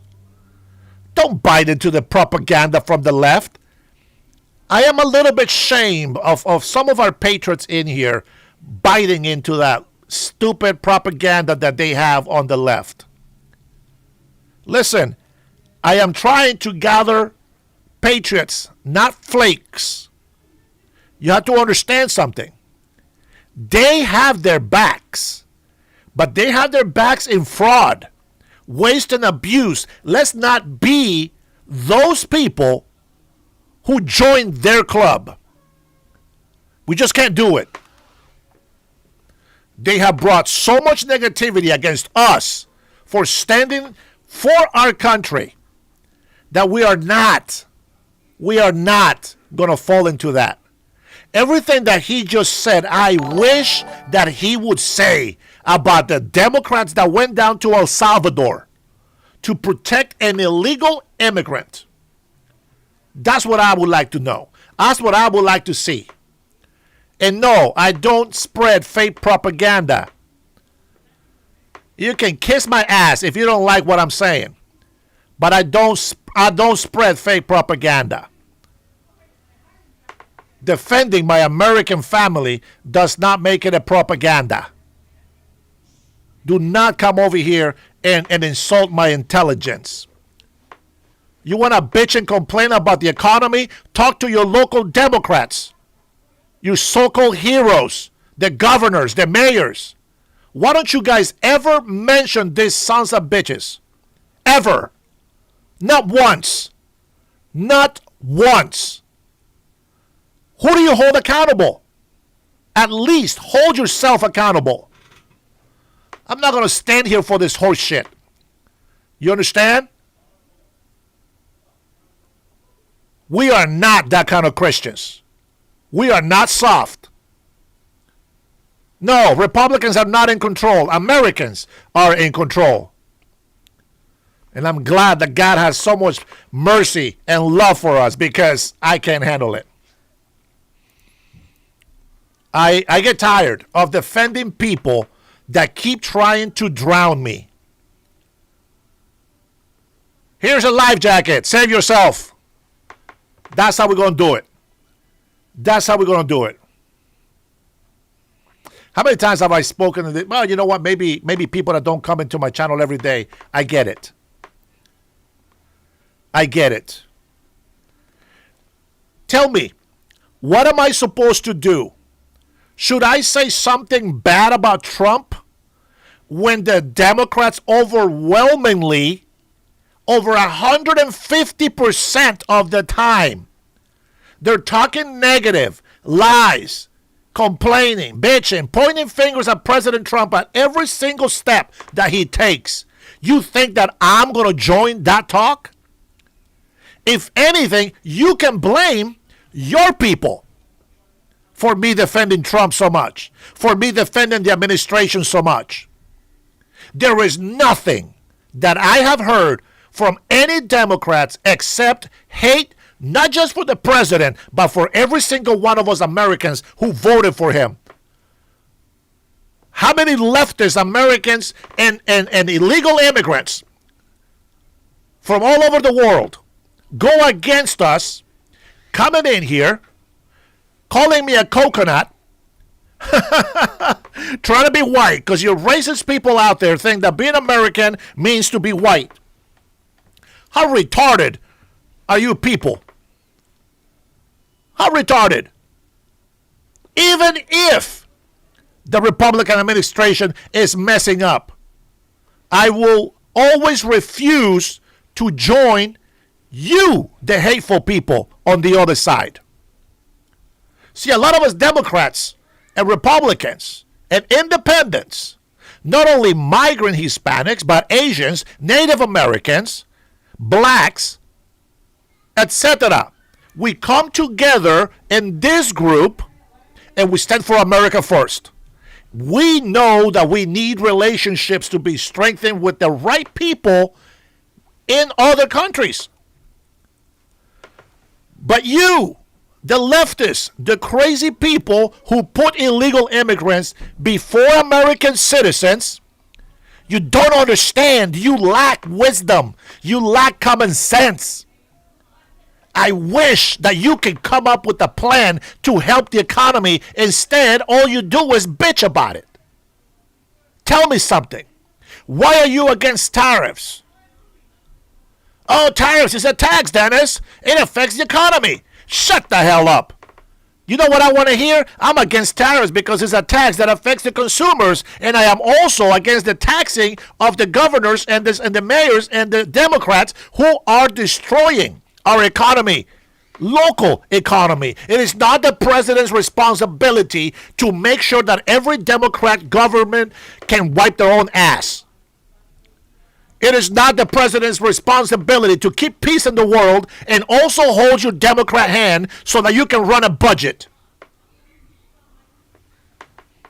He puts people in charge, special departments to do audits, to help every single government and mayor.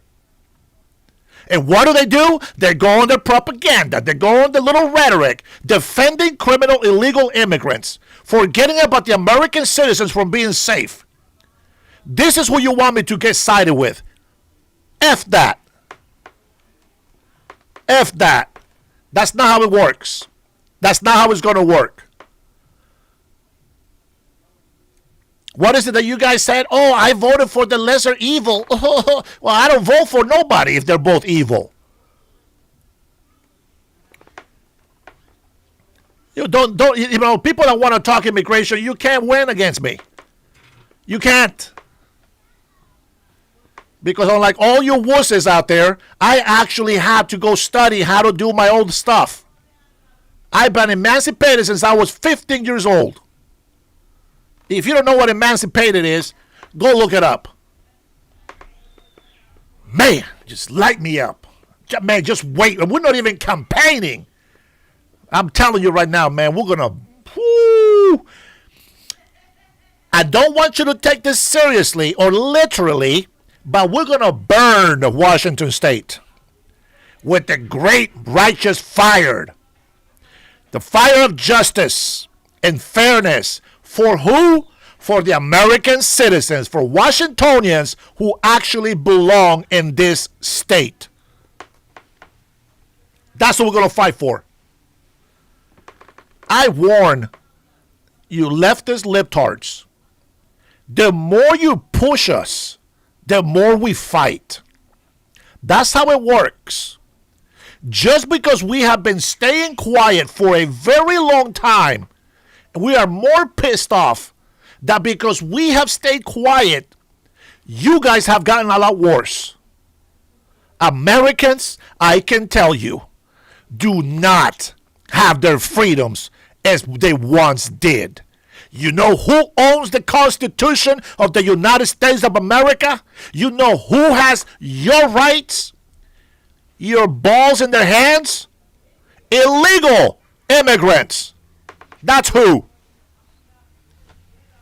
That's who.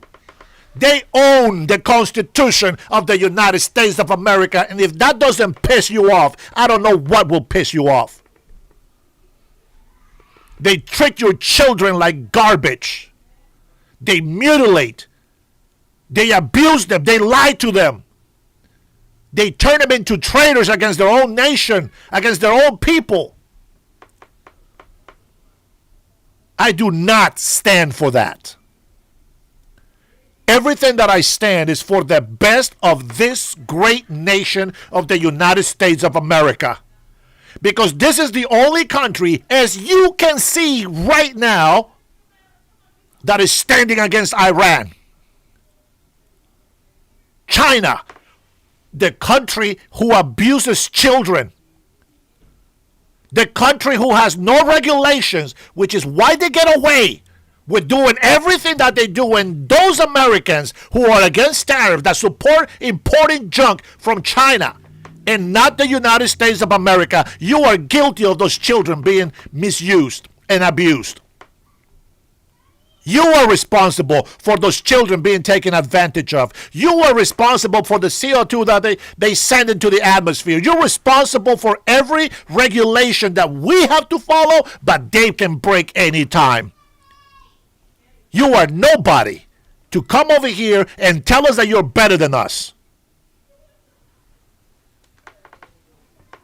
America First means we want governors and mayors and city councils to take care of the local domestic stuff and let the president handle the international foreign stuff.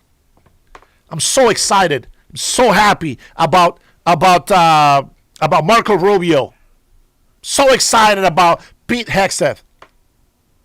I'm excited about Kristen Noem. Great job. And what the hell is this grandma doing out there in the middle of all these men being attacked? And yet she's there showing her face. The courage that this woman has shown against pathetic feminine man on the left, putting up with all those illegal immigrants. That's Kristi Noem.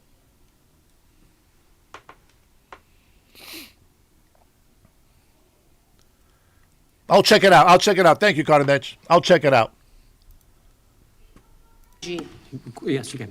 The IG has been told repeatedly, in writing, verbally, on the phone, that he can have access to anything at the Department of Homeland Security. He can. He doesn't need my permission to come and brief members of Congress on the Hill. He just needs to provide a scoping memo, which is what every single IG gets from every single department and agency. All intelligence agencies require a scoping memo. He just hasn't done that. He wants unfettered access.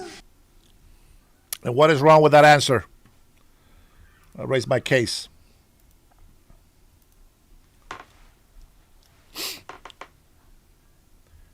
Here's another guy that gets on my nerves. I can only imagine, but we have to listen to a couple of these guys.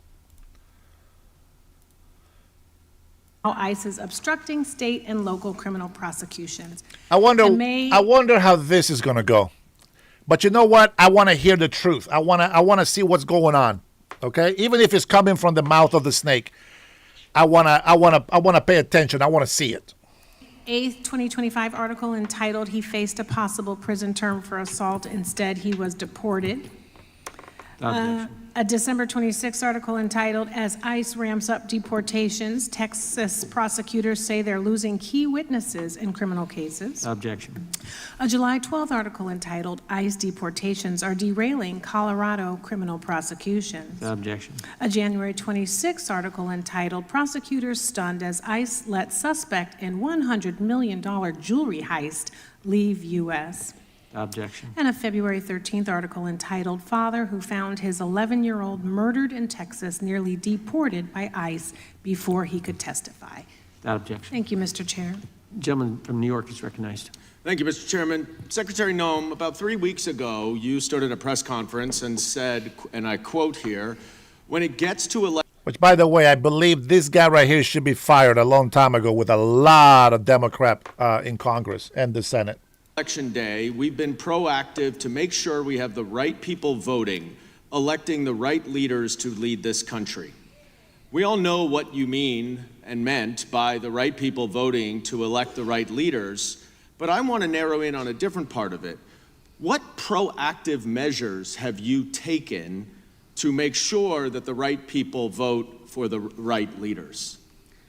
The job of the Department of Homeland Security is to secure our critical infrastructure, and elections are deemed by statute in law I understand as that. critical That's infrastructure. long Well, no, before. What proactive measures So what that have you means is taken? that we go forward and identify vulnerabilities that may exist in that system, and then how that applies to elections is talking with states who run elections, identify and help them see how they can possibly right. be I compromised. understand. Yes, CISA and then is we supposed offer, to do that, but let's mitigation. discuss, if we don't mind, just to reclaim my time because I want to move forward, some of the other possibilities that have been floated for how you will take or might take proactive measures to, quote unquote, make sure that the right people vote and elect the right leaders. Yesterday in the Senate hearing, you were asked a couple times about whether you would or would not station immigration agents at polling sites. A couple of times you said you had no plans to do so. Is that still your testimony? That is, no plans. Okay, no so we reason. all know that no plans today can turn into full plans tomorrow, so it doesn't answer the question. And what if they have ICE agents at polling? Do you understand how that sounds? Do you see why it upsets me? The false accusations, it doesn't matter how valid they make it sound. And I'm sure Kennedy is going to be doing the same thing because this is what's presented to them. But I want you to hear this clown. What is the argument? So what if there's ICE agents in polling? They don't deport American citizens. Not one American citizen is fearful of ICE. At least they shouldn't be. So ridiculous. So ridiculous. Good night, David. let me not waste time with this clown. I already know he has a bad agenda. He has it for Kristi Noem and anybody in the Trump administration. Let's hear it from our great Senator Kennedy. And if he goes off on her, hey, listen, he's entitled to his opinion just as I am about mine. I believe you have a policy, Madam Secretary, that you have to approve all contracts at your department over $100 million.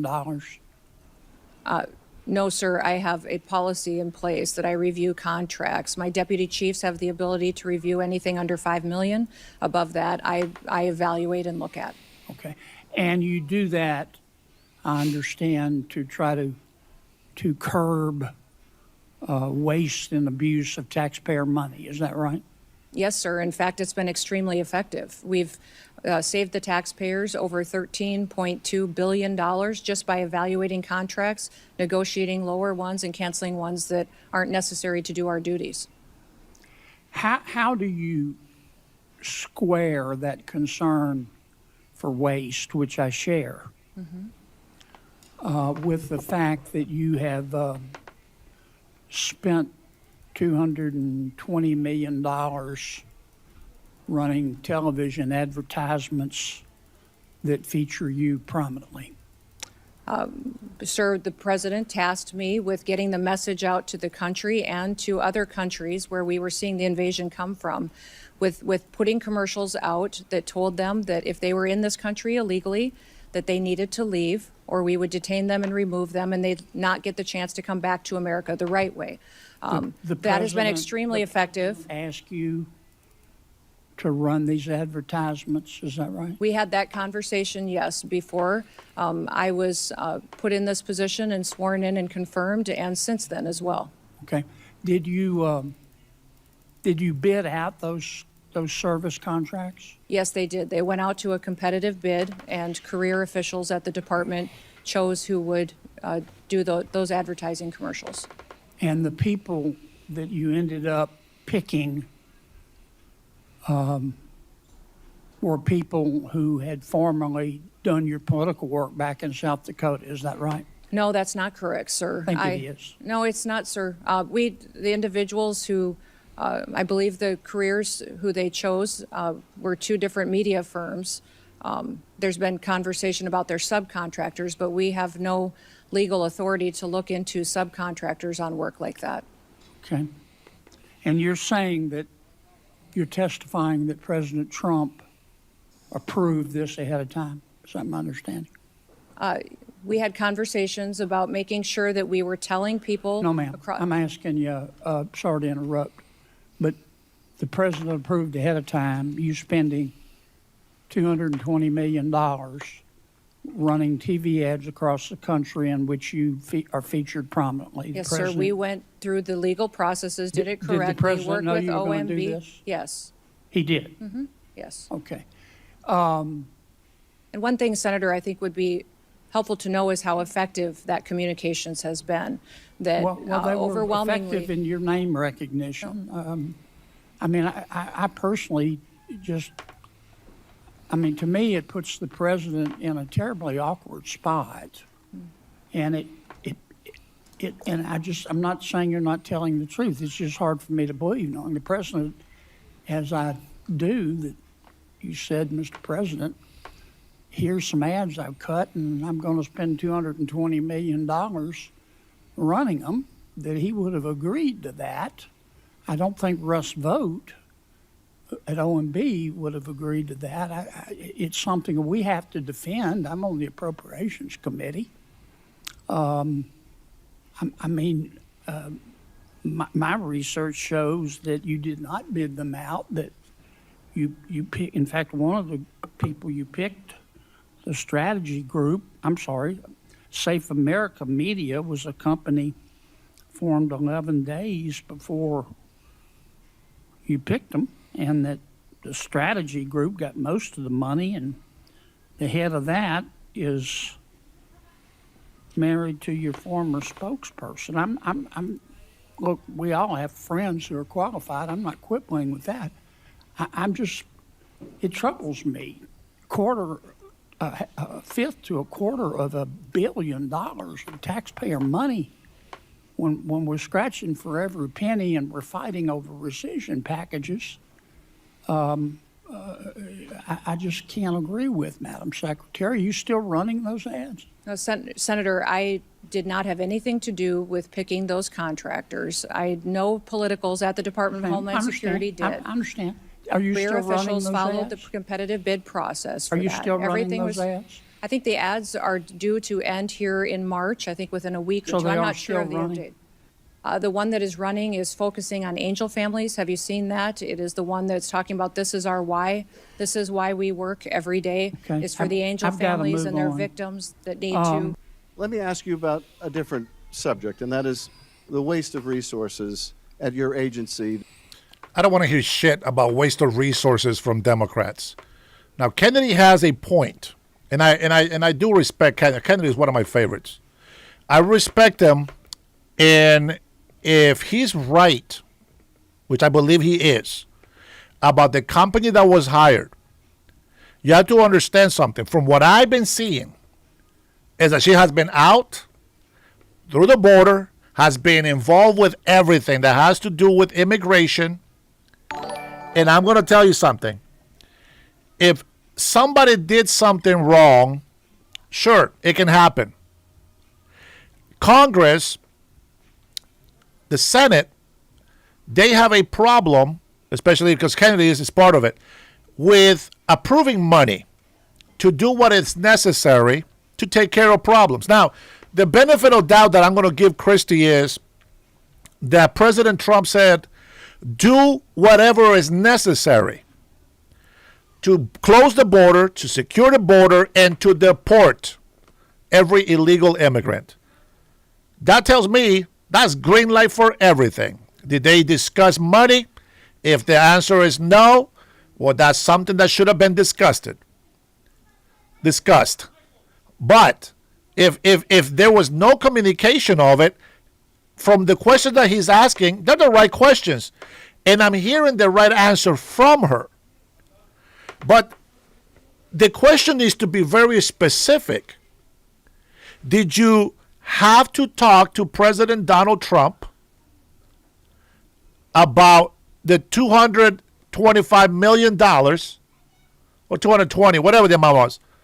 Did you have to talk to President Trump and ask him, hey, is this okay, President? I can tell you that she's not going to go do that because President Trump trusts her to do the job.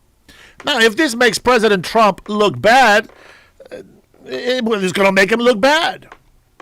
But the fact that there has been a problem with miscommunication, why is she getting fired? She didn't get fired. She got promoted to a different position. Why? Because she didn't know that something happened with how they got the contract. This is the problem when we have NGOs. And the Democrats have been defending these sort of things all the time. So now they care?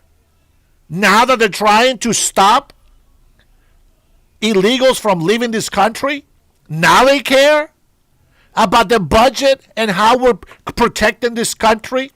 $220 million is worth it. We got over 3 million people deported. 19 billion in fraud, taxpayer money. That's what I want to see. When you compare $220 million to you and I, sounds like a lot of money, but compare that to $19 billion.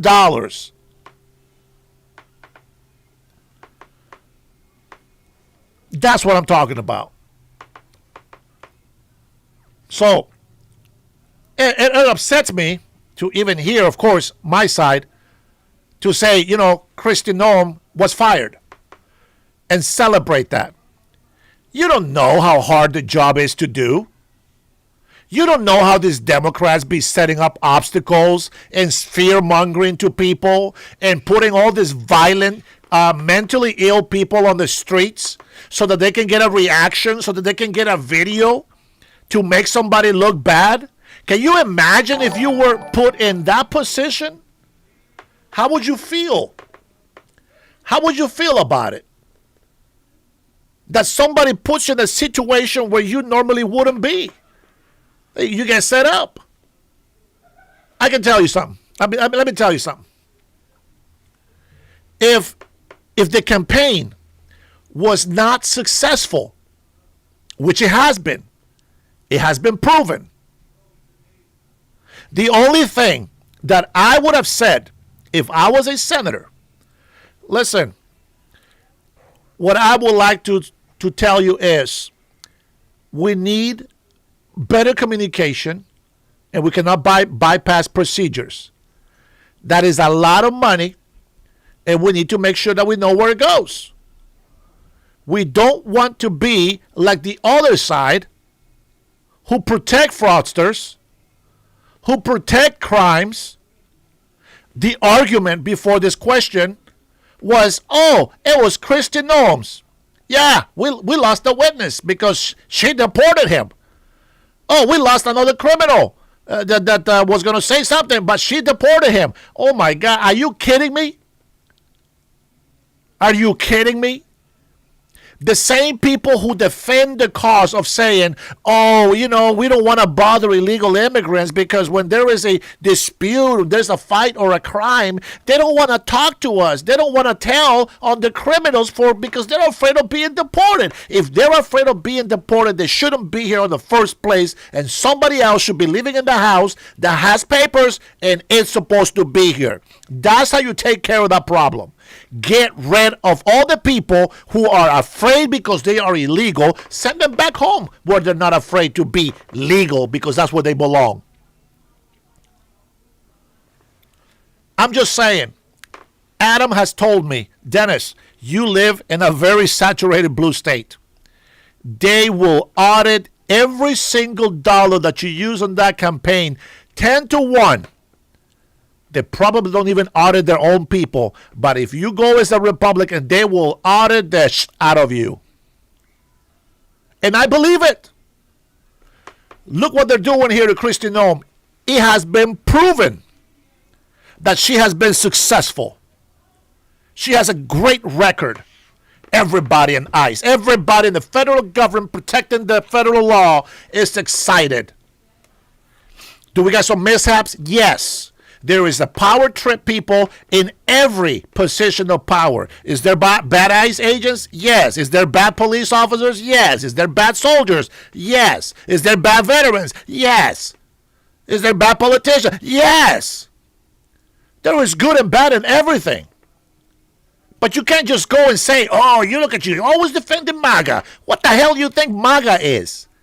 MAGA is Make America Great Again. MAGA is not Trump. If you want to give it a person, it's Ronald Reagan. He's the one that made that. So please don't come over here with this bullshit MAGA thing. It's not about that. You keep thinking this fight is about one man. It's not. It's American citizens versus illegal immigrants, period. The Democrats have had the open border. Look what's going on. 47 years Iran has been saying death to America. And these libtards, they think that leaving the border unsecure, allowing over 900,000 terrorists, known terrorists, coming through the border illegally, they think that's safe. They want to come over here and throw stones like they're some righteous people. How about you show your hands and see how much blood is on your hands? Talk about the Epstein files, but yet you allow for child trafficking through the border illegally.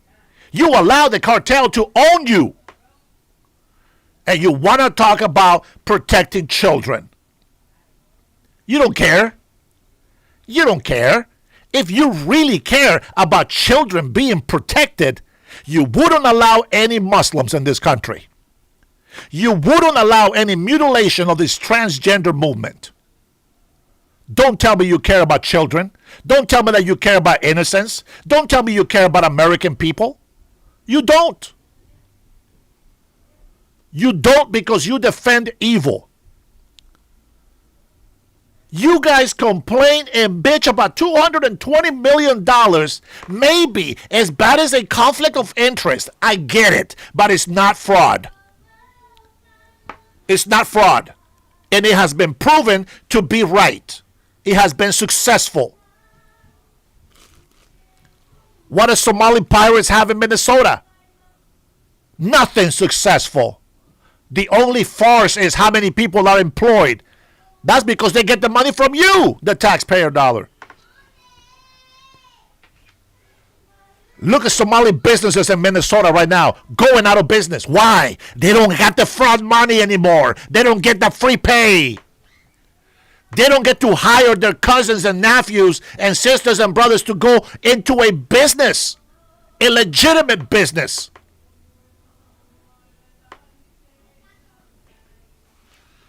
Low IQ BC gay.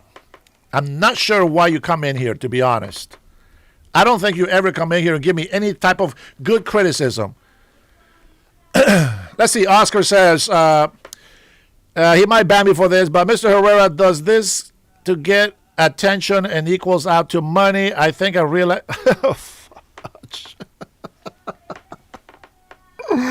Bro, come and check my bank account. Come and check my bank account and tell me that I do this for money. See, this is the problem with people. This is the problem with being honest in today's age. It doesn't count for much. People are going to criticize you. It doesn't matter how noble or how honest you are. And many give up. But I'll tell you something. I know who I am. God sees everything. He knows my heart.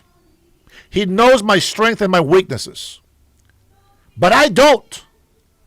And so I trust that He will guide me every single day so that I keep to honor Him and give Him all the glory when something good happens.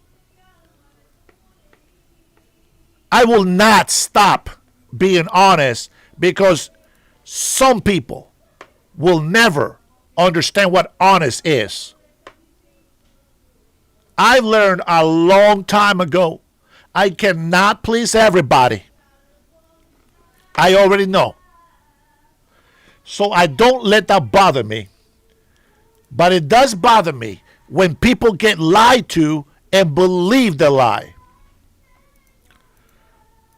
I can't stand that. Cutting Edge, what's the links that you're sending me here? I don't know what these links are. You got to give me a description the next time you send me a link. I think this one looks like oil. Crude oil is of March 6, 85.41. That's not bad. We have paid $130. We have paid $130 a barrel under Biden's administration. Let me see what the other link is, because you sent me two of them, you said. Let me see what this is. This is actually a video, it looks like.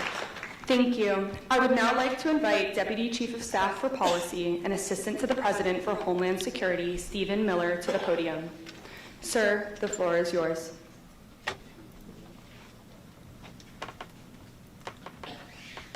What?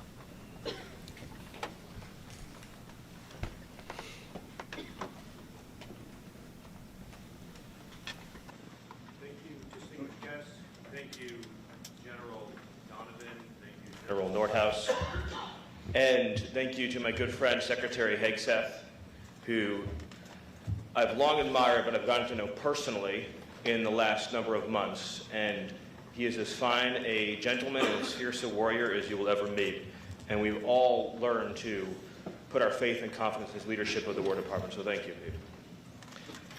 There's been a paradigm shift under President Trump in the Western Hemisphere in the last 14 months. Some of that was touched on by the earlier speakers, but just to restate it, we are not going to cede an inch of territory in this hemisphere to our enemies or our adversaries. Our national security, our homeland security, the safety and well-being of our people begins at home, begins in our neighborhood, begins in our home region. And for too long, we have allowed foreign enemies, foreign adversaries, and enemy terrorist organizations to control territory and spaces in this hemisphere where they can project power, project threats, and directly threaten the lives of your citizens and our citizens. And so under the leadership of President Trump, we are using hard power, military power, lethal force to protect and defend the American homeland. Not a single one of your nations should tolerate the existence of a single square mile of territory that is under the control of any entity other than the sovereign governments of your country. The idea that we would have in this hemisphere area that are under the physical control of foreign terrorist organizations, paramilitary organizations, is completely unacceptable. The cartels that operate in this hemisphere are the ISIS and the Al-Qaeda of the Western Hemisphere, and should be treated just as brutally and just as ruthlessly as we treat those organizations. What we have learned after decades of effort is that there is not a criminal justice solution to the cartel problem. There are elements of the problem that require a criminal justice solution, to be sure, but just as we fought Al-Qaeda and fought ISIS with the tip of a very lethal spear, the reason why this is a conference with military leadership and not a conference of lawyers is because these organizations can only be defeated with military power. And I see some heads nodding up front because they understand. You're dealing with a lot of lawyers in your own country, I'm sure. You have my permission not to listen to them. The key condition of human flourishing, of prosperity, is order and security. A country cannot pursue economic growth, cultural enrichment, art, architecture, education, science, if it doesn't have fundamental security first. And for too long, we've been caught in a vicious cycle in this hemisphere where countries from Mexico down to the tip of South America do not provide their citizens with basic physical security. So those citizens, in search of economic opportunity, illegally immigrate to the United States. They pay the smugglers, they pay the cartels, who then grow richer, who then go more powerful. And then your countries, in turn, become poor because you've lost your citizens, you've lost your human capital, you've lost your opportunities to develop and to grow. So you get poor, the cartels get more powerful, nothing changes, nothing improves. You have to break that cycle. You have to completely separate. And that begins by dismantling these organizations that deal drugs, deal violence, assassinate, extort, blackmail, and also traffic illegally in human beings. That is a form of terrorism too. Illegal immigration, facilitated by criminal networks, is a form of terrorism. And those who are stealing your children and stealing your families and stealing your human capital are part of that terrorist continuum and should be thought of as such. It is not a victimless crime when people are paying human smuggling organizations, because that money then fuels assassinations, it fuels violence, it fuels instability, and it continues this cycle. For decades, a lot of organizations were sent to your countries. These are known as NGOs, I think you know the term, non-governmental organizations. And they gave you very, very bad advice for a very, very long time. And basically they told you, in short, that you needed to be softer and gentler and nicer to the criminals, and that you had to demilitarize your approach and extend more rights and more opportunities to the people who are sabotaging and destroying your society. I would make the point to you, as others have pointed out before, including the president of El Salvador, that the West only achieved the place that it did in human history because it spent previous centuries eradicating the criminal elements within its territories. So the West that we came to know, that had the great music and architecture and science and the most powerful economy, it has spent centuries previous to that establishing order first, so that by the time you get, to say 18th century England, 19th century England, there have been centuries of previous history in which ruthless means were used to get rid of the people who were raping and murdering and defying established systems of order and justice. And then when people could live freely and peaceably, and children and families and women could be safe, then it became possible to pursue all of these higher elements of life. So when people who are coming to countries like yours that have had struggles and difficulties and pains and challenges, and they're telling you anything other than first and foremost, secure your countries and your territory, they're giving you not only terrible advice, but advice if someone had come to Europe centuries ago and they had followed that advice, Europe would have never became the Europe that it eventually became. And the reason why many Western countries are struggling today is they've forgotten the eternal truth and wisdoms they once followed. And that's why here under President Trump in America, we are returning to those fundamental truths. We're returning to those fundamental principles. So I'll just close by saying that you will have in President Trump, in the White House, in the Department of War, the Department of State, and the whole of our government, unwavering support, unwavering commitment, and fidelity in achieving this mission, which is very simply to eradicate the criminal cartels and terrorist organizations, to deprive them of control of weapons, spaces, institutions, and territory.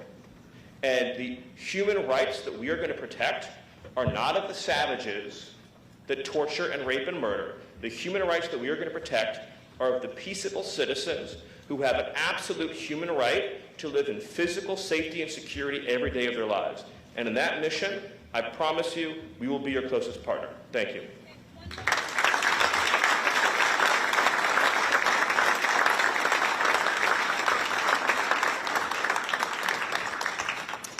Ladies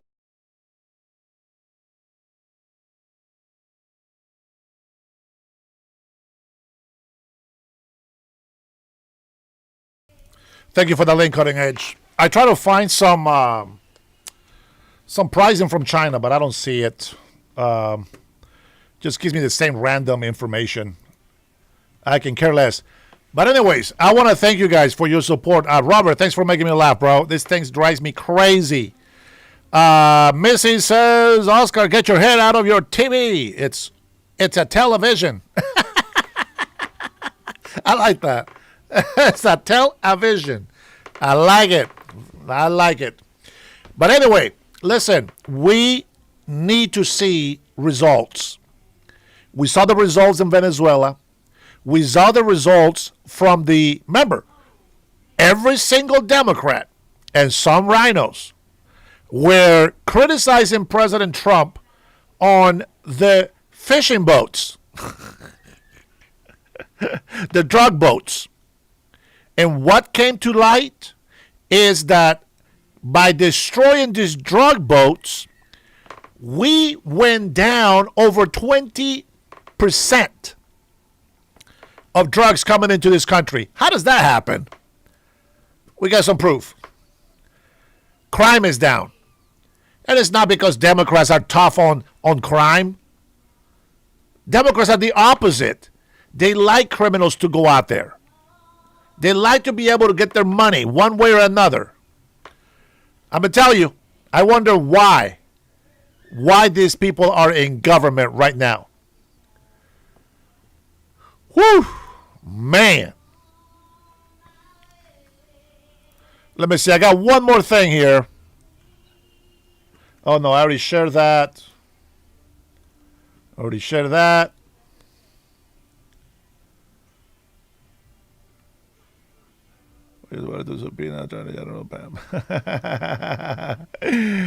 Congresswoman Jasmine, we just voted to subpoena Pam Bondi. She will be held accountable for her handling of the Epstein files. It's time to stop the White House cover-up. Oh, there you go. That's something. Actually, that reminded me of something. Now, I don't care what this lady's talking about, but I do care. Oh, geez. You guys don't know what I'm looking at. Here, I'll show you what I'm looking at. Just so you see the trauma that I'm going through my feed. Go from this craze to this craze. It's just, there's no ending. They just want to destroy everything that the Trump administration has. And I wonder why they don't go this hardcore against fraud in Minnesota. Why don't they fight against fraud this hard?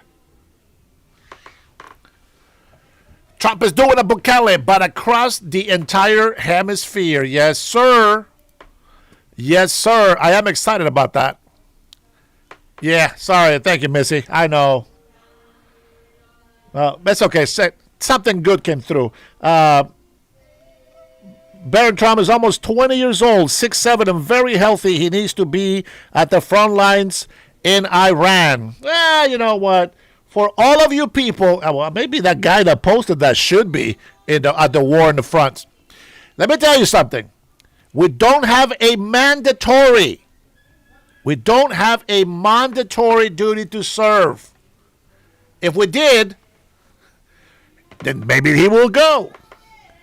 If we had mandatory enlisting, but we don't, so shut the hell up. I don't send my kids to the military. It is a choice like everybody else. And if I was just to say, let's make it mandatory that everybody serves in the military, can you believe the stupidity that we will be creating with that?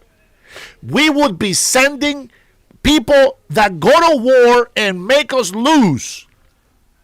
You know why? Because not everybody's meant to be a soldier. Even the toughest soldiers come back with PTSD. They come back with mental problems. And what's very unfortunate is that Democrats grab these people to go protest for them. Very unfortunate. Very unfortunate. Man, I'll tell you what, I need some renewed strength. Today is Wednesday, I believe, or Thursday. Today is Thursday. Tomorrow is Happy Friday. Unless I see a $50 super chat, I am calling it. That's crazy. I do not like what's going on in that country. I will not make excuses for anybody on any side, but I will tell you this. I'm sick and tired of the left making us look like we're the bad Americans and they are the goody two-shoes. We want voter ID. We want fair elections. We want transparency. We want Doge. We want everybody being investigated. Everybody. If you agree with me, thank you for your love, for your support. Bro, you work under the table. Stop lying. I know you're illegal. Either way, thank you so much for being with me. You guys did a lot of supers today. I appreciate you. Y'all have a wonderful night. I will see you tomorrow. Let me get some rest. God bless you. God bless your family. God bless the USA.